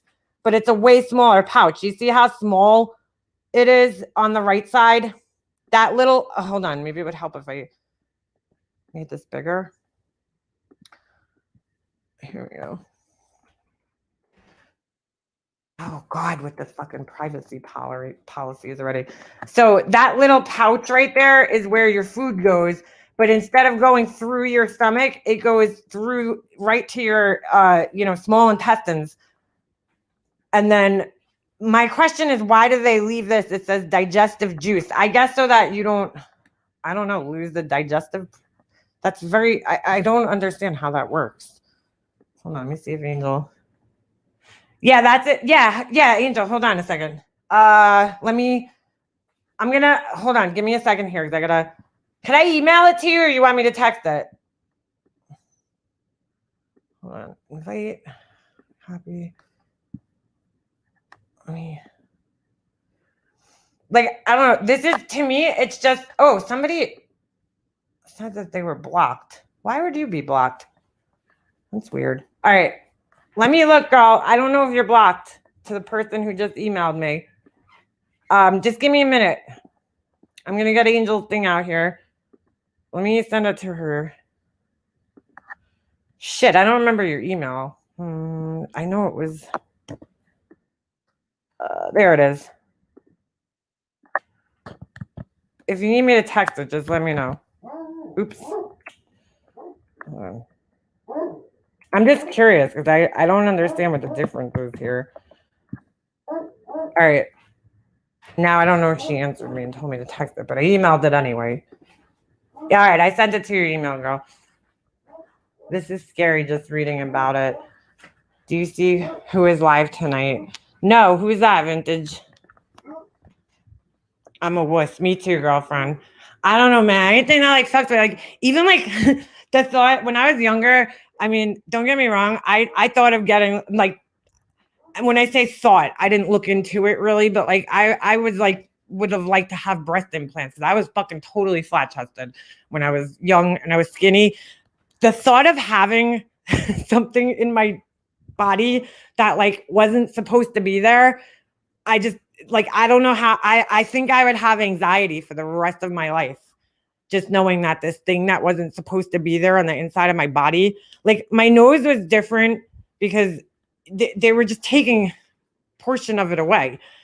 But to have like something implanted in my body, but to fuck with your organs, that's where it gets serious for me. I don't want to fuck with my organs in any way. If I don't have to, I don't want to fuck with my organs like at all. None of them. That would probably give me anxiety too. That's what I'm wondering, Lisa. Hey, Lisa, by the way, how you doing, girl? Is it reversible? Angel, did you get it? We'll wait until Angel gets up here. Hold on to your questions because she could answer them. She's been through it. Here she is. I love your name. I'm flat bitch. Ex-fat bitch. What's it? All right, explain to me this picture here, because why do they leave the portion of the stomach? Do they leave that there? Yes, you know what? They leave that there because when you get, because I got the one on the right. Okay, when they leave that there, well, before before you do your surgery, you have acids and you have other stuff in your stomach, right? That before you have the surgery, your stomach works a whole way of however long it did before you got the surgery, right? So they leave that extra piece. They leave that extra piece of the stomach because it's gonna help your new stomach. Literally, the little baby, the one on the top, the one that looks like an egg. Right. That's your new stomach, right? That's your new stomach. Pouch. So they connect that little pouch to your intestines. So it bypasses the whole big stomach. So the only reason that the big stomach is there is to control the acids and the new I forgot the word. There's a special word that keeps the little stomach like digestive. Yes, like acids, reflux, all that other stuff, right? So it keeps that new stomach from getting sick because you will get sick. Right. Because when you get the bypass, the one I got, you literally have to learn how to drink water a new way because you have to take sips. Like you can't drink a Coke in a whole gulp. Like you can't chug down water like a water bottle. You can't chug down shit. Nothing. Right. You got a baby sip of what? You got to drink water all day, every day, sipping it, because without water, you will get sick. because you need it to probably like carry through. You know what I'm Yes, you will get UTIs. You will get fucking sick. You will regurgitate if you eat too saying? much, if you sip too much, if you smoke, if you vape, if you Right. whatever, you will regurgitate. And when you get the surgery, the sleeve, if you regurgitate, you will pop open your surgery because the gastric bypass and the sleeve, say for example, the gastric bypass is the mom of the Right. sleeve. The sleeve is like Pussy a way weight out. loss. If you don't want to get the other one done, you get the sleeve one done, Mhm. right? Mhm. So you have to eat. You have to start eating 20 to me, for example, Right. me. Right. 21 days later, I have to start eating like applesauce style Right. food. Like Right. Right. you know, Baby food, anything kinda. brothy, anything saucy, anything, no Oh, food, like no what do chewing. they call that? Like shit. Oh my god. Not processed. Like the fuck do they call that when you like mush everything up and make it Well, like a I don't know what it's chewy- called, but that's the second step. First step, you drink liquids, just Right. liquids, liquid broth, liquid, whatever it is that you can make up in your mind, Right. you do it, but only liquids. Don't put no food, no squash food. Right. Right. 35 days later, I started eating smushed up stuff like mashed Right. potatoes, Soft. Right. smushed up um, chicken noodle soup. I mean, I'm talking to Okay. the consistency of a smoothie, okay? Right. Right. And you Like sip baby it, food. and you Right. sip it. And while you're sipping and eating all that, you gotta take vitamins because then you're gonna be a bald, fat, skinny bitch, okay? Yep. Your Yep. hair falls off, your skin starts to crack, your lips get chapped, Ooh. you won't be able to sleep, you won't be able to go to number two, you will hardly go to number one. Oh So boy. it's very important that you get whatever kind of vitamins you want, a multivitamin, vitamin D. I Right. take 6 types of vitamins every single day for the Wow. past 2 years and 5 months. Okay. Wow. And if Wow. I didn't, I would, because it happened to me. I didn't take vitamins. My hair started falling off. My skin was flaky. I was losing too much weight, too really fast, really, really fast. So your skin's like, what the fuck? Where are we going? Like, what's happening? So I started taking vitamins Right. and, putting oil on my face, putting chapstick on, putting cream on my face, putting cream all over my body. And nobody ever told me that. I just heard it from her or from her or from her, or I got it done. Right. And Right. this Right. is what they told me and stuff like that. And everything came out okay. 6, 7 months later, everything was okay. My hair was okay. My skin was good. My Right. lips weren't chapped. Like I had a real bad thing of getting my lips chapped, and I was like, "What the fuck is it?" And it was iron because my body was low on iron because of my surgery. Right. Wow. That's So scary because you need that shit. You'll be sick if yeah, you have and you yes. have the surgery. The surgery will not work on you if you. So the surgery is not for you not to stop eating. That's what the Right. surgery is not about, right? Right. If Right. you do it the right way and you get the surgery for the right way, the right reasons, you will have a successful surgery, whether it be mine or whether Right. it be hers. But the purpose of not, oh, well, I can't eat, I can't eat, I can't eat. Your stomach is going to make you sick. You're going to be sick all day long. You will have that urge of regurgitating. You Ugh. will have that. I don't know what it's called when you go like that. What is that? What is that word? There's a name for it, right?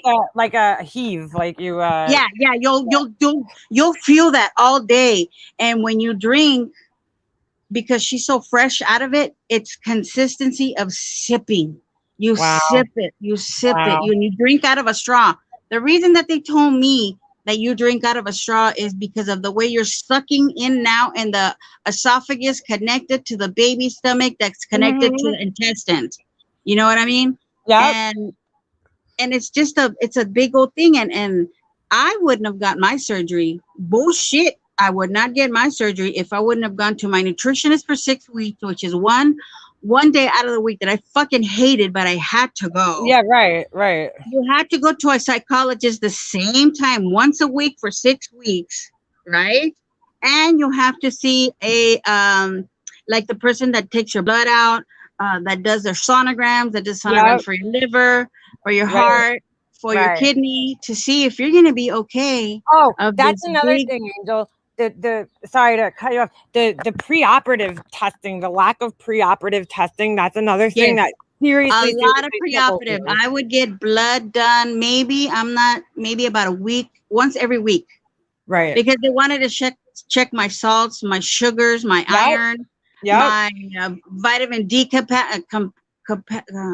do you say the levels. That's I have low the levels of vitamin K, all that stuff, right? So very important. I would ask. I would be like the one. Why are you doing this? Why are you doing that? Why am I getting this done? Why am I getting that done? You know, because if you're already behind, you're fucked.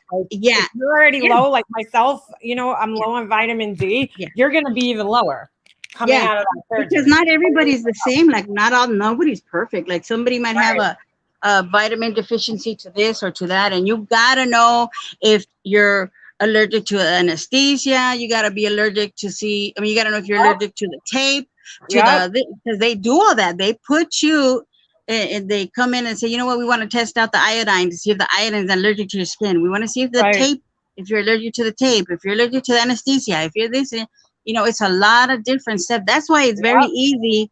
That's why it's very easy for the people that live here by where I live, 10 minutes from the border, for them to skip all that life-saving emergency. Life-saving test, and they go to Tijuana and they get the fucking ass injection, they get the titties, they get the tummy tuck, they get the whole lipo, and then some of them it's a complete fail. Some of them are getting infections.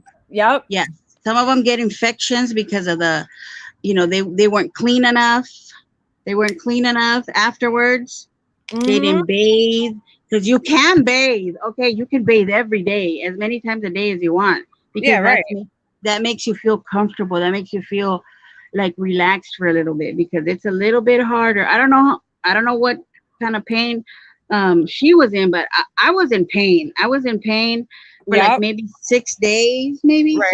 After the 6th day, it was okay. It's like, you know, if you go do that, first of all, the lack of preoperative testing makes me very nervous, because, you know, you're fucking with your organs, dude, like a very important organ that you need to live, right?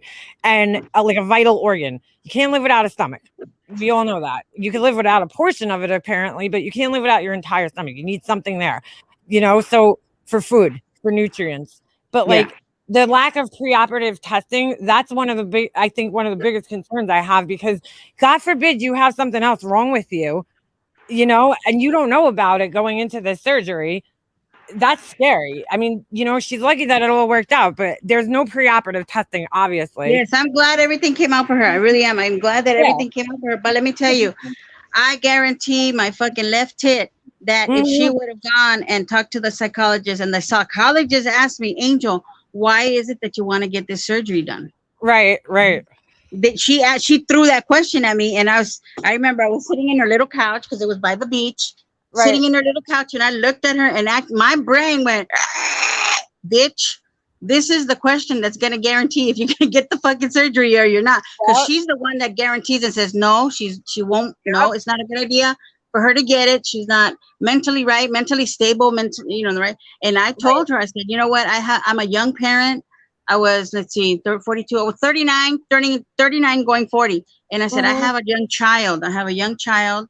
And he's very adventurous, and he likes to go quadding and motorcycle riding. Right. And I'm scared to get on that motorcycle and hurt myself. Mm-hmm. You know, and I said, and I'm young, and I have a lot of things I want to do in life. And you know, I told her the job I had, you know, and she looked at me and she goes, that's a very good answer. And I'm like, bitch, you better prove my fucking, you know what I mean? I mean, all jokes aside, but you know, she was the one that, she's one of the three that approves or doesn't approve your weight loss surgery. You know what I mean? And it's very pertinent that you get that done. I don't think I would ever go to TJ, living 10 minutes from there, and get like skin removal, not knowing what the fuck they're gonna do to my liver, my heart, my kidney. Like, no. Listen, like, hold on.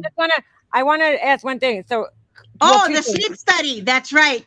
You get, Nikki, thank you for telling me that. They do a sleep study on you, right? They do a sleep study on you. They put all these little things around your head, little things all over your body, your chest. That's the third thing. I was gonna say the third thing.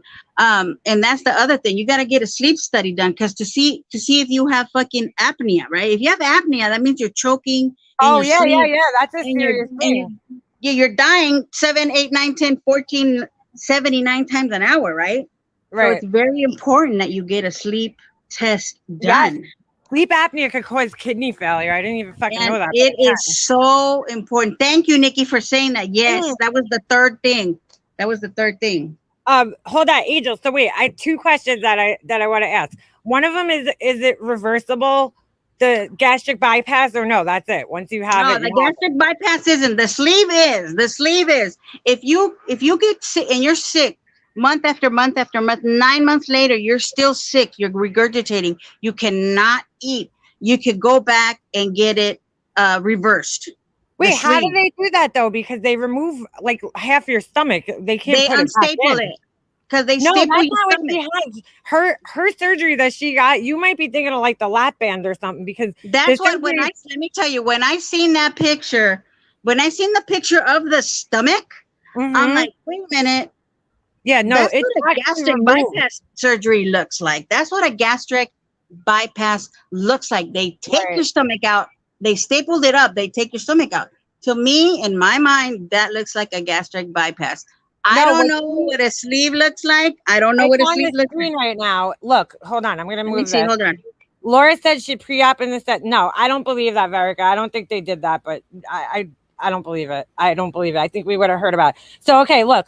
This one on the left, they literally staple your stomach down the middle, and this comes out.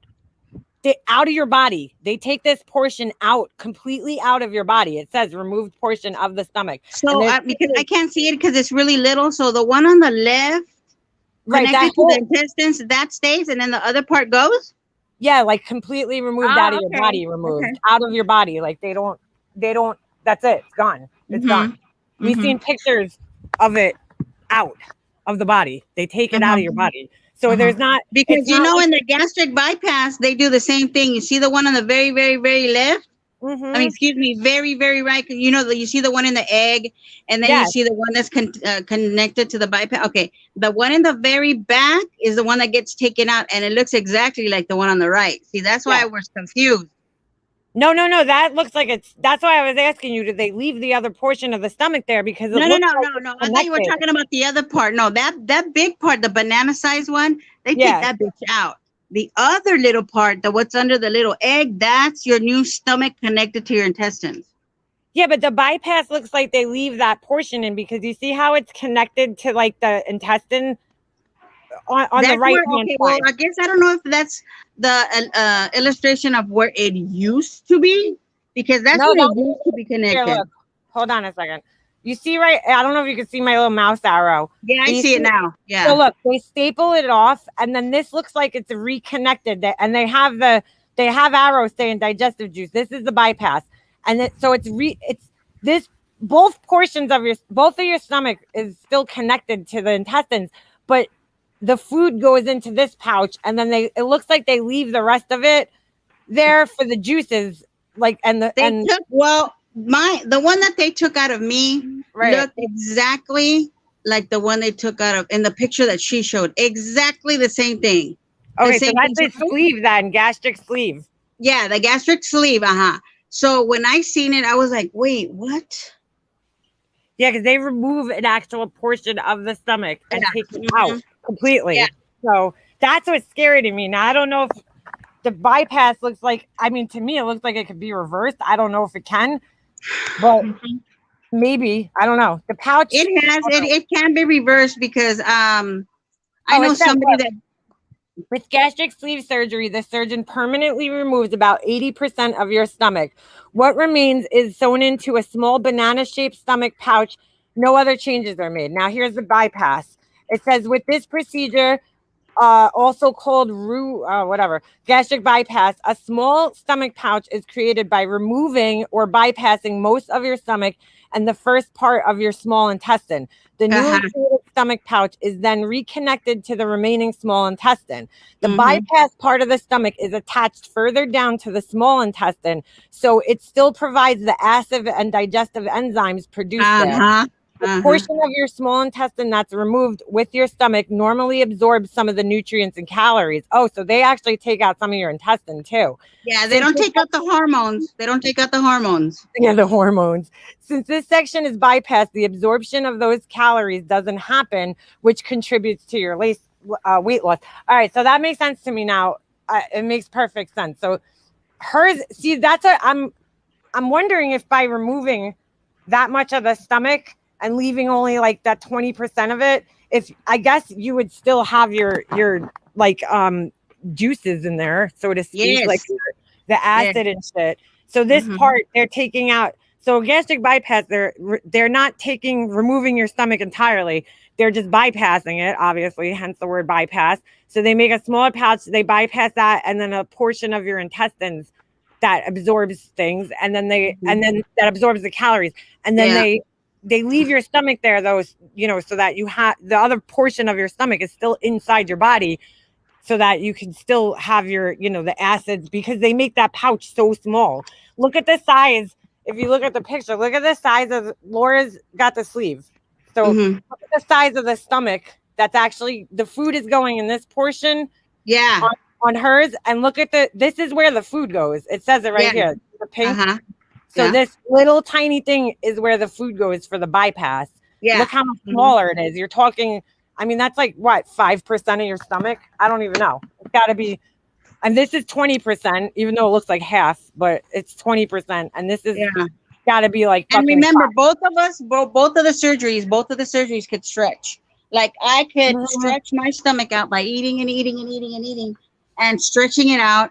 And a year from now, I'll maybe gain 50% of what the fuck I've already lost, because they both hormones. Your stomach does produce like certain hormones, but they're not gonna cut them out. Your hormones are produced in your stomach. They're produced in your thyroid. They're produced in your your ovaries, uterus, whatever, your reproductive system. There's all different places where different types of hormones come out from your body.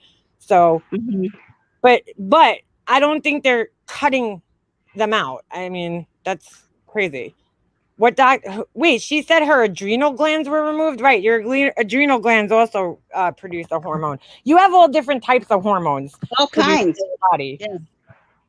I know this just from because I have a noid, so to speak. No, I have a nodule on my thyroid, and I read up a lot about thyroids, and also when my mom, her cancer spread, and they were talking about removing lymph nodes that were in the area. That's another part of your body that produces hormones. I learned all this shit, reading about it, because like I if there's any type of medical thing going on, I fucking read everything I can about it, because I just want to be educated about it, like for example, let me explain to you how different you eat, right? Right. 2 years ago, I could go to Outback Steakhouse and eat me a fat ass steak, the whole thing, and a potato and maybe salad, like eat the whole thing, right? Yesterday, went to a Father's Day cookout with a bunch of Mexicans, right? Oh boy, that must have been good. And exactly. So they had ceviche, they had chicken, they had steak, they had lobster, they had chips, dip, cake, ice cream, whatever the fuck, right? When I ate, let me tell you what I ate. I ate a drumstick because it was bomb. I ate 2 pieces of sliced steak, were maybe about 2 inches long and maybe half an inch thick. I ate 2 of those, and I ate a tostada with ceviche on top. Right. It took me literally 2 hours to eat the whole thing. Wow. Because I was eating, picking here, picking there, drinking this. And then my boyfriend was telling me, babe, you're eating too much. And I'm like, shh. Right? I'm like, shh. Right? But because I ate it so slow, and you're not supposed to eat meat when you get a gastric bypass, right? Because that's like cement in your stomach. Really? Yeah. So it was so good. It was so good, right? And the shrimp tostada that I was eating, it didn't have a lot of it didn't have a lot. It was like a half of a tostada that was broken, and I ate it. But that's how I eat now. Like, that's how I eat. Like, I cannot eat the whole thing. I can never eat a whole steak ever in my life again. I can never eat a whole potato. But I could probably eat like 3 or 4 bites of a potato with sour cream and onion and stuff like that. Not onion, but like chives. Right. And that's how different. I could never in my life eat corn, rice. Very rarely I could eat salsa because it makes my stomach very... Corn. No, can't I don't know why I can't digest rice, but I can't eat rice. Like, right. It doesn't. I can't drink carbonated drinks. Like, I can't have a Coke, even though I want one so bad. I don't drink, so that doesn't matter, or smoke. But like, there's so many things that you change in your life that time goes by and you don't even acknowledge it anymore. Like, oh, so wait, hold on. Alicia's saying makeup monster Ghrelin hormone is removed during a sleeve surgery. Interesting. I just looked up while you were talking, Angel, and that's crazy. Like, do you mind if I ask how much you weighed before you got the surgery? Before I weighed like 290, and I'm 5'4", because I was a fat little chubby bitch. Okay, so in total, I've lost 123 pounds in total. In 2 years and 5 months, I've lost 123 pounds. Oh, so you're still kind of, your shit was recent. It wasn't that long ago. Well, it was 2 years in February, March, April, May. Oh, June, shit. 4 months, right? So 2 years and 5 months ago. So 123 pounds off of a 290 pound body is a lot of weight. Yeah, girl. Right? Yeah. And because my body fat was around my stomach, right? Because I had skinny arms, skinny legs. I have saggy skin, but my fucking skin does not sag to my knees. No, you know not like some people. Yeah, I've seen like, dude, I've seen. It's not that. No, it's not that. And then my arms are not like super ass saggy, like not like that other ladies. No. But I don't think Laura's gonna have sagging skin that she's gonna. No, I don't think so either, because she's not a chubby. She's not a fat person. She's not chubby. Yeah. Chubby, maybe chubby. But not. No. I don't think she's gonna need like skin removal surgery or none of that. No, I don't think so. She's ridiculous. No. That's, dude. The skin removal surgery is for people in extreme cases, like where they weighed. You know, you're talking like a lot, like 500 pounds or something. Yeah, like where you were extremely overweight, and you know your skin stretched out that much, where you had like stretch marks all over the place from being heavy. Yeah. You know what I'm saying? That's not. She's not gonna fucking do that. She's ridiculous. Yeah. No, she doesn't. Listen, you have to come to a point in your life, especially once you have children, and then you know you're in your 30s and 40s.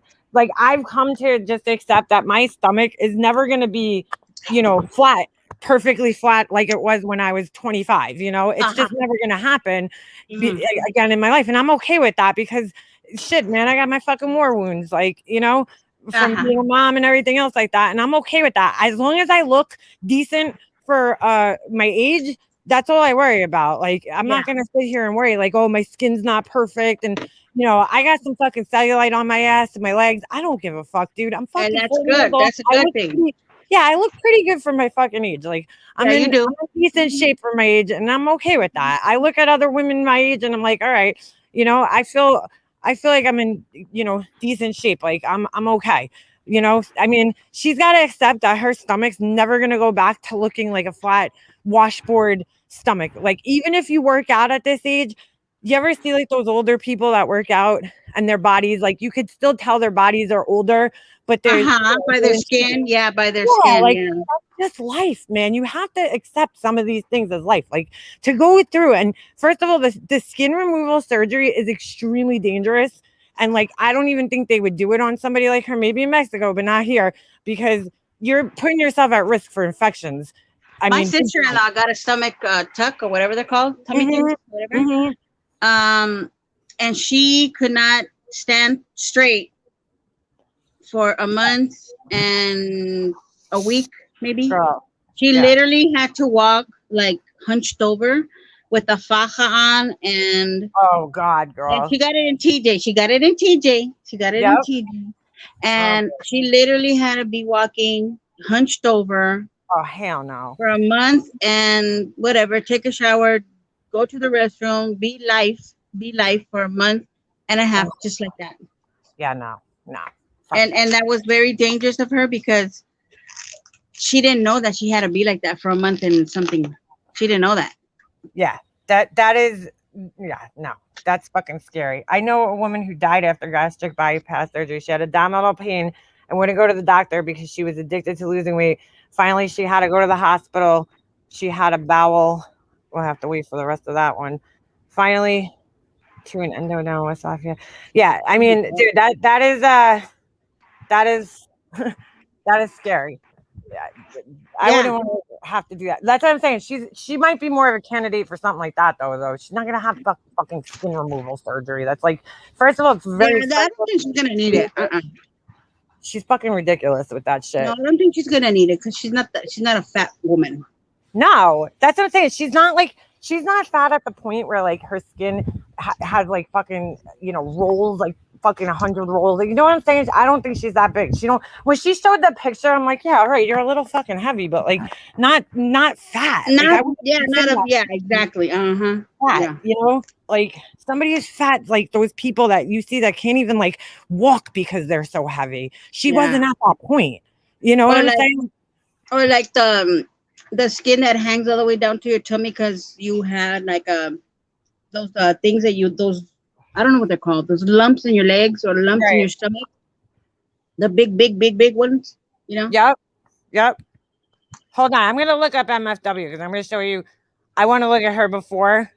I know it's on her channel somewhere. I've seen it before. That's to me like fat. Like she was fat in my opinion, and I'm not saying that to be mean. I'm just saying that like that's a person who was a perfect candidate for the surgery. She was a big girl, but she still didn't look. I mean, I don't know what are you talking about? MFW. Yeah. Like she would look amazing if she got all that skin removed. Yeah. She would literally be a 5.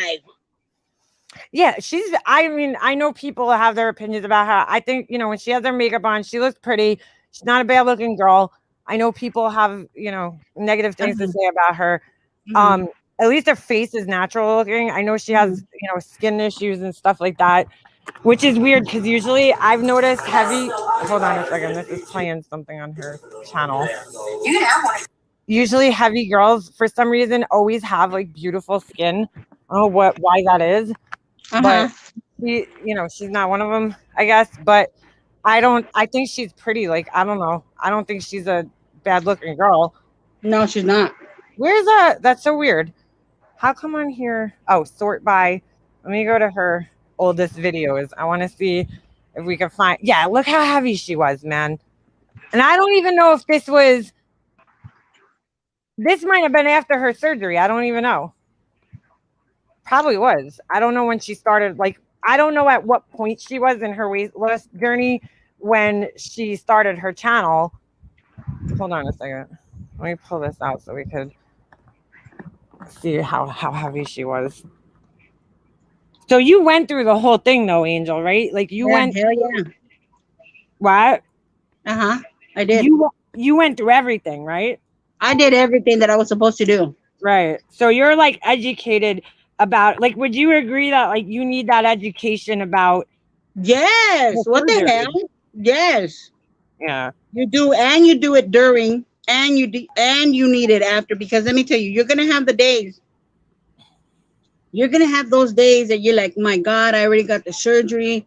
Right. I'm depressed. I'm still not working out. I'm still fat, and and you need a support. You need a therapist. You need. Wasn't gonna do this video until tomorrow. See, look, she was big. You could tell. I mean, she's not even showing her whole body here, but she was big. This girl before she got her surgery. That to me is like somebody who, is a candidate for it. And she was. I mean, I'm not showing it. What the fuck? Hold on, I forgot to press share. That's a big girl, in my opinion. And I'm not saying that to be a little bit from her face and her shoulders. Right, you can see that she like look just, at even. Just keep in mind, you guys, right now. Keep in mind the shoulders, right? And then if you want to show her shoulders now. Yeah, they're way smaller. You can see the bone. Smaller. hold on. You can even see it in this video. She was, you know, she wears like off the shoulder shirts. I'm Yeah. back, my people. She was a big girl. I just recorded. and I don't even think she looks bad heavy. I don't necessarily like people think, you know, fat is gross. And I don't necessarily think that. I know plenty of women who are overweight and beautiful, and they carry their weight nicely too. Yeah, I agree with you. So I don't know, you know, I don't see that as a bad thing necessarily. I always say I'm never going to use it, and then yeah, she was big. Look at her face. Look how different her face is now. Just from, you know, you can't really see her body. I don't know if she shows it in any. What's the date on that? Does it have a date? 4 years ago. 4 years ago. Wow. Yeah. Here, let's see if she. And look at her now. Put a play one right now, like a new one. Yeah. Hold on a second. Look at the difference. Any with her like whole body showing in any of these videos where you can really see. Yeah. Oh, you could tell though she was big. And this might I don't follow her, so I don't know when her channel started, what point she was in her weight loss journey. I don't know the chubby one. I just know of her when she's this size. Yeah, me too. I didn't know she even had this until because I knew she had it, but I don't know. I only knew of her after the surgery. So I mean, you can even see in that little picture up there. Look how skinny she kept up. I mean, I know she drinks. Look at her here. Look at her shoulders here. Yeah, exactly. Look how tiny she is. Yeah, she got really small. I don't know. People, I hear them commenting about the skin removal and stuff, like whatever. Look at that shit. Yeah. Transformers. Look at the difference. Assholes. Her face. That's a size. That's literally like a size 10 or 5 or something like that. Yeah. Oh yeah, dude. She's way fucking smaller. I mean, you can see it in her face. Everything. Her chin. Her jaws. Yep. Just her shoulders. Everything. You can see her clavicle bones, you know, like yeah. You know, she looks good to me. I don't know people. Listen, I'm not talking about anything. Forget all her problems and her drinking and all that other shit. You know, I'm just talking about as far as her weight loss goes. Like, to me, she looks good. And she really does. I know she needs some skin removal, but whatever, dude. You know, like that to me, when you're that big and you lose all that weight, you probably don't care as much about the skin as you do, because I don't even think she has not MFW. I don't even think that Laura has 10 pounds or 20 pounds of blue skin. No. I don't think so. No. Listen, your stomach probably has been stressed out because she had twins. I mean, you carry twins, your stomach's gonna be fucked after that. But no, not necessarily, because my sister carried twins and she was fucking huge. And her stomach, she snapped right back into shape. I mean, it depends on how old you are, you know, but some people, and it also depends on, you know, your genetics and stuff, because some people just have better skin than other people, you know. So, I mean, you look at other like women and they look older than you and you're like, holy shit, we're the same age, you know, because their skin just doesn't age. Like usually fair-skinned people age faster just because with the sun and everything, you know what I'm saying? But it's just look at Cheek Eastwater said her face just had a big boil. She found out because she smelled it. You have a boil in your body, your body ain't working right. Ugh. That's gross. I got something going on in my body, my back. I have this like, I don't know, cyst on my back. I gotta go to the doctor. I've been lazy. Yeah, take care of that because I am. That'll lead into something else. Yeah. Yep. Her coloring looks unhealthy. I agree, Life Rewinded. She looks very great. Ladies, drink water. Drink water, ladies. Drink a lot of water. I drink water all the time. Drink water. Alcohol. Yeah. Well, that her coloring could be because of the alcohol, man. Because every fucking person I know that drinks alcohol, they have like this almost grayish like skin, and they're like a purplish. Yeah.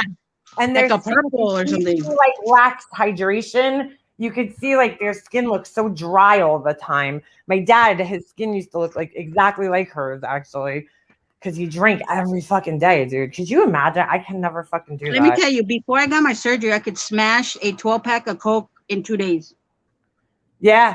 Literally smash it out the field. Oh my God. Do Now, you drink soda anymore? no, listen, no, hell no. Oh, you Now, can't? I can literally drink up to 10 bottles of bottled water a day. Literally, Wow. no cap. Wow. That's No good, cap. though. That's good. Yeah. I didn't know what the fuck Laura was talking about the other day when she was saying that she was sipping her water, and she's like, "Oh, I can't drink water," and I'm thinking like, what the fuck does water have to do with anything? But it makes sense. I No. mean, yeah, You don't have to drink water because you will get a UTI really bad. But what about like when you swallow it? I guess you don't want to swallow air, so you can't really. No, yeah, things. exactly. When you swallow it or gulp it, you're mostly it's air, and when you don't want an air pocket in your little baby stomach. You really don't. Right, dude. It That gives is you like a scary. the feeling you get is like when you get a heartburn on top of a burp, Oh, like a stuck burp. oh yeah, I know what that feels like. I got acid reflux, so I wouldn't want to do anything. But you don't want that because it hurts really bad. Dude, acid reflux is the fucking painful shit, man. I get this like pain in my back from it when I have like a bad episode of it. I get fucking pain everywhere, dude. Thank God I think I've experienced that maybe once or twice. Right. No. Oh, dude. I started getting it when I was pregnant, and it has never gone away since I was pregnant. Probably because I smoke. I should probably quit smoking, and I guarantee it'll go away. I love water with Sonic ice, bitch. I will drink a gallon of that all day. Sonic has the fucking bomb ass. Sonic has the best fucking ice. Yeah, ice. I told my husband that. He thinks I'm like crazy. I'm like, yo, they got the best ice. I'm like, it's the little balls like of ice. The hospitals and Sonic, that's it. Yep. I love that ice. I don't know why. It's like so good. They have good ice. Magic. It's magical ice. Jaundice. And it's crunchy and it's little and it doesn't hurt your teeth. Oh shit. My husband and my son are home. They were at hockey practice. I said, fuck hockey tonight. I can't. I said, I just cannot fucking. I watched hockey the whole entire weekend. I was like, you guys could go. I'm sitting this one out. You're addicted to hockey. Yeah, they are. I gotta. I'm gonna probably end this because we gotta get dinner going here. Thank you for having me. Oh, you need to talk to me still. You could call me after if you want. If you could talk. You hear me?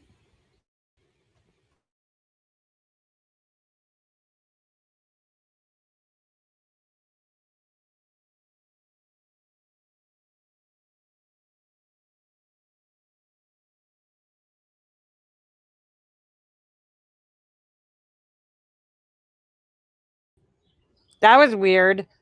My thing just bugged out. Can you hear me? I can't hear you, Angel. Something just happened. My computer just started bugging out as soon as I, what do you call it? As soon as I pressed it, I plugged it in because it's about to die, and it just disconnected me. I don't even know if you guys could hear me. Hold on a second. Ooh. Oh, all right. She's gone. All right. I'm going to tell her to call me afterwards. So I am going to skip out of here, guys, because I got to go get dinner, take care of that. Actually, I might barbecue some hot burgers. I can hear it. Okay. All right. Angel. Yeah, I couldn't hear her. My thing all of a sudden just kicked me off and was like saying that my microphone was unplugged. Same bullshit it always does. I just can't figure out what it's from. All they did was plug my fucking computer in. But, prior to surgery now. Yeah, exactly. She should have been. All right. Yeah, you could text me, call me, whatever, Angel. I could talk. But anyway, Sonic Ice is sugar water. Is it really? Oh shit. Diane's channel has a 7:15 scheduled. Oh boy.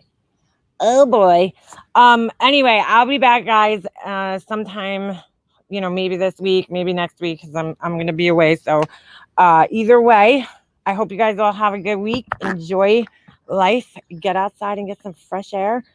And I think that's it. And I'm gonna be deleting some lives on my channel just for monetization purposes. So if you guys notice that some things have disappeared, that's why.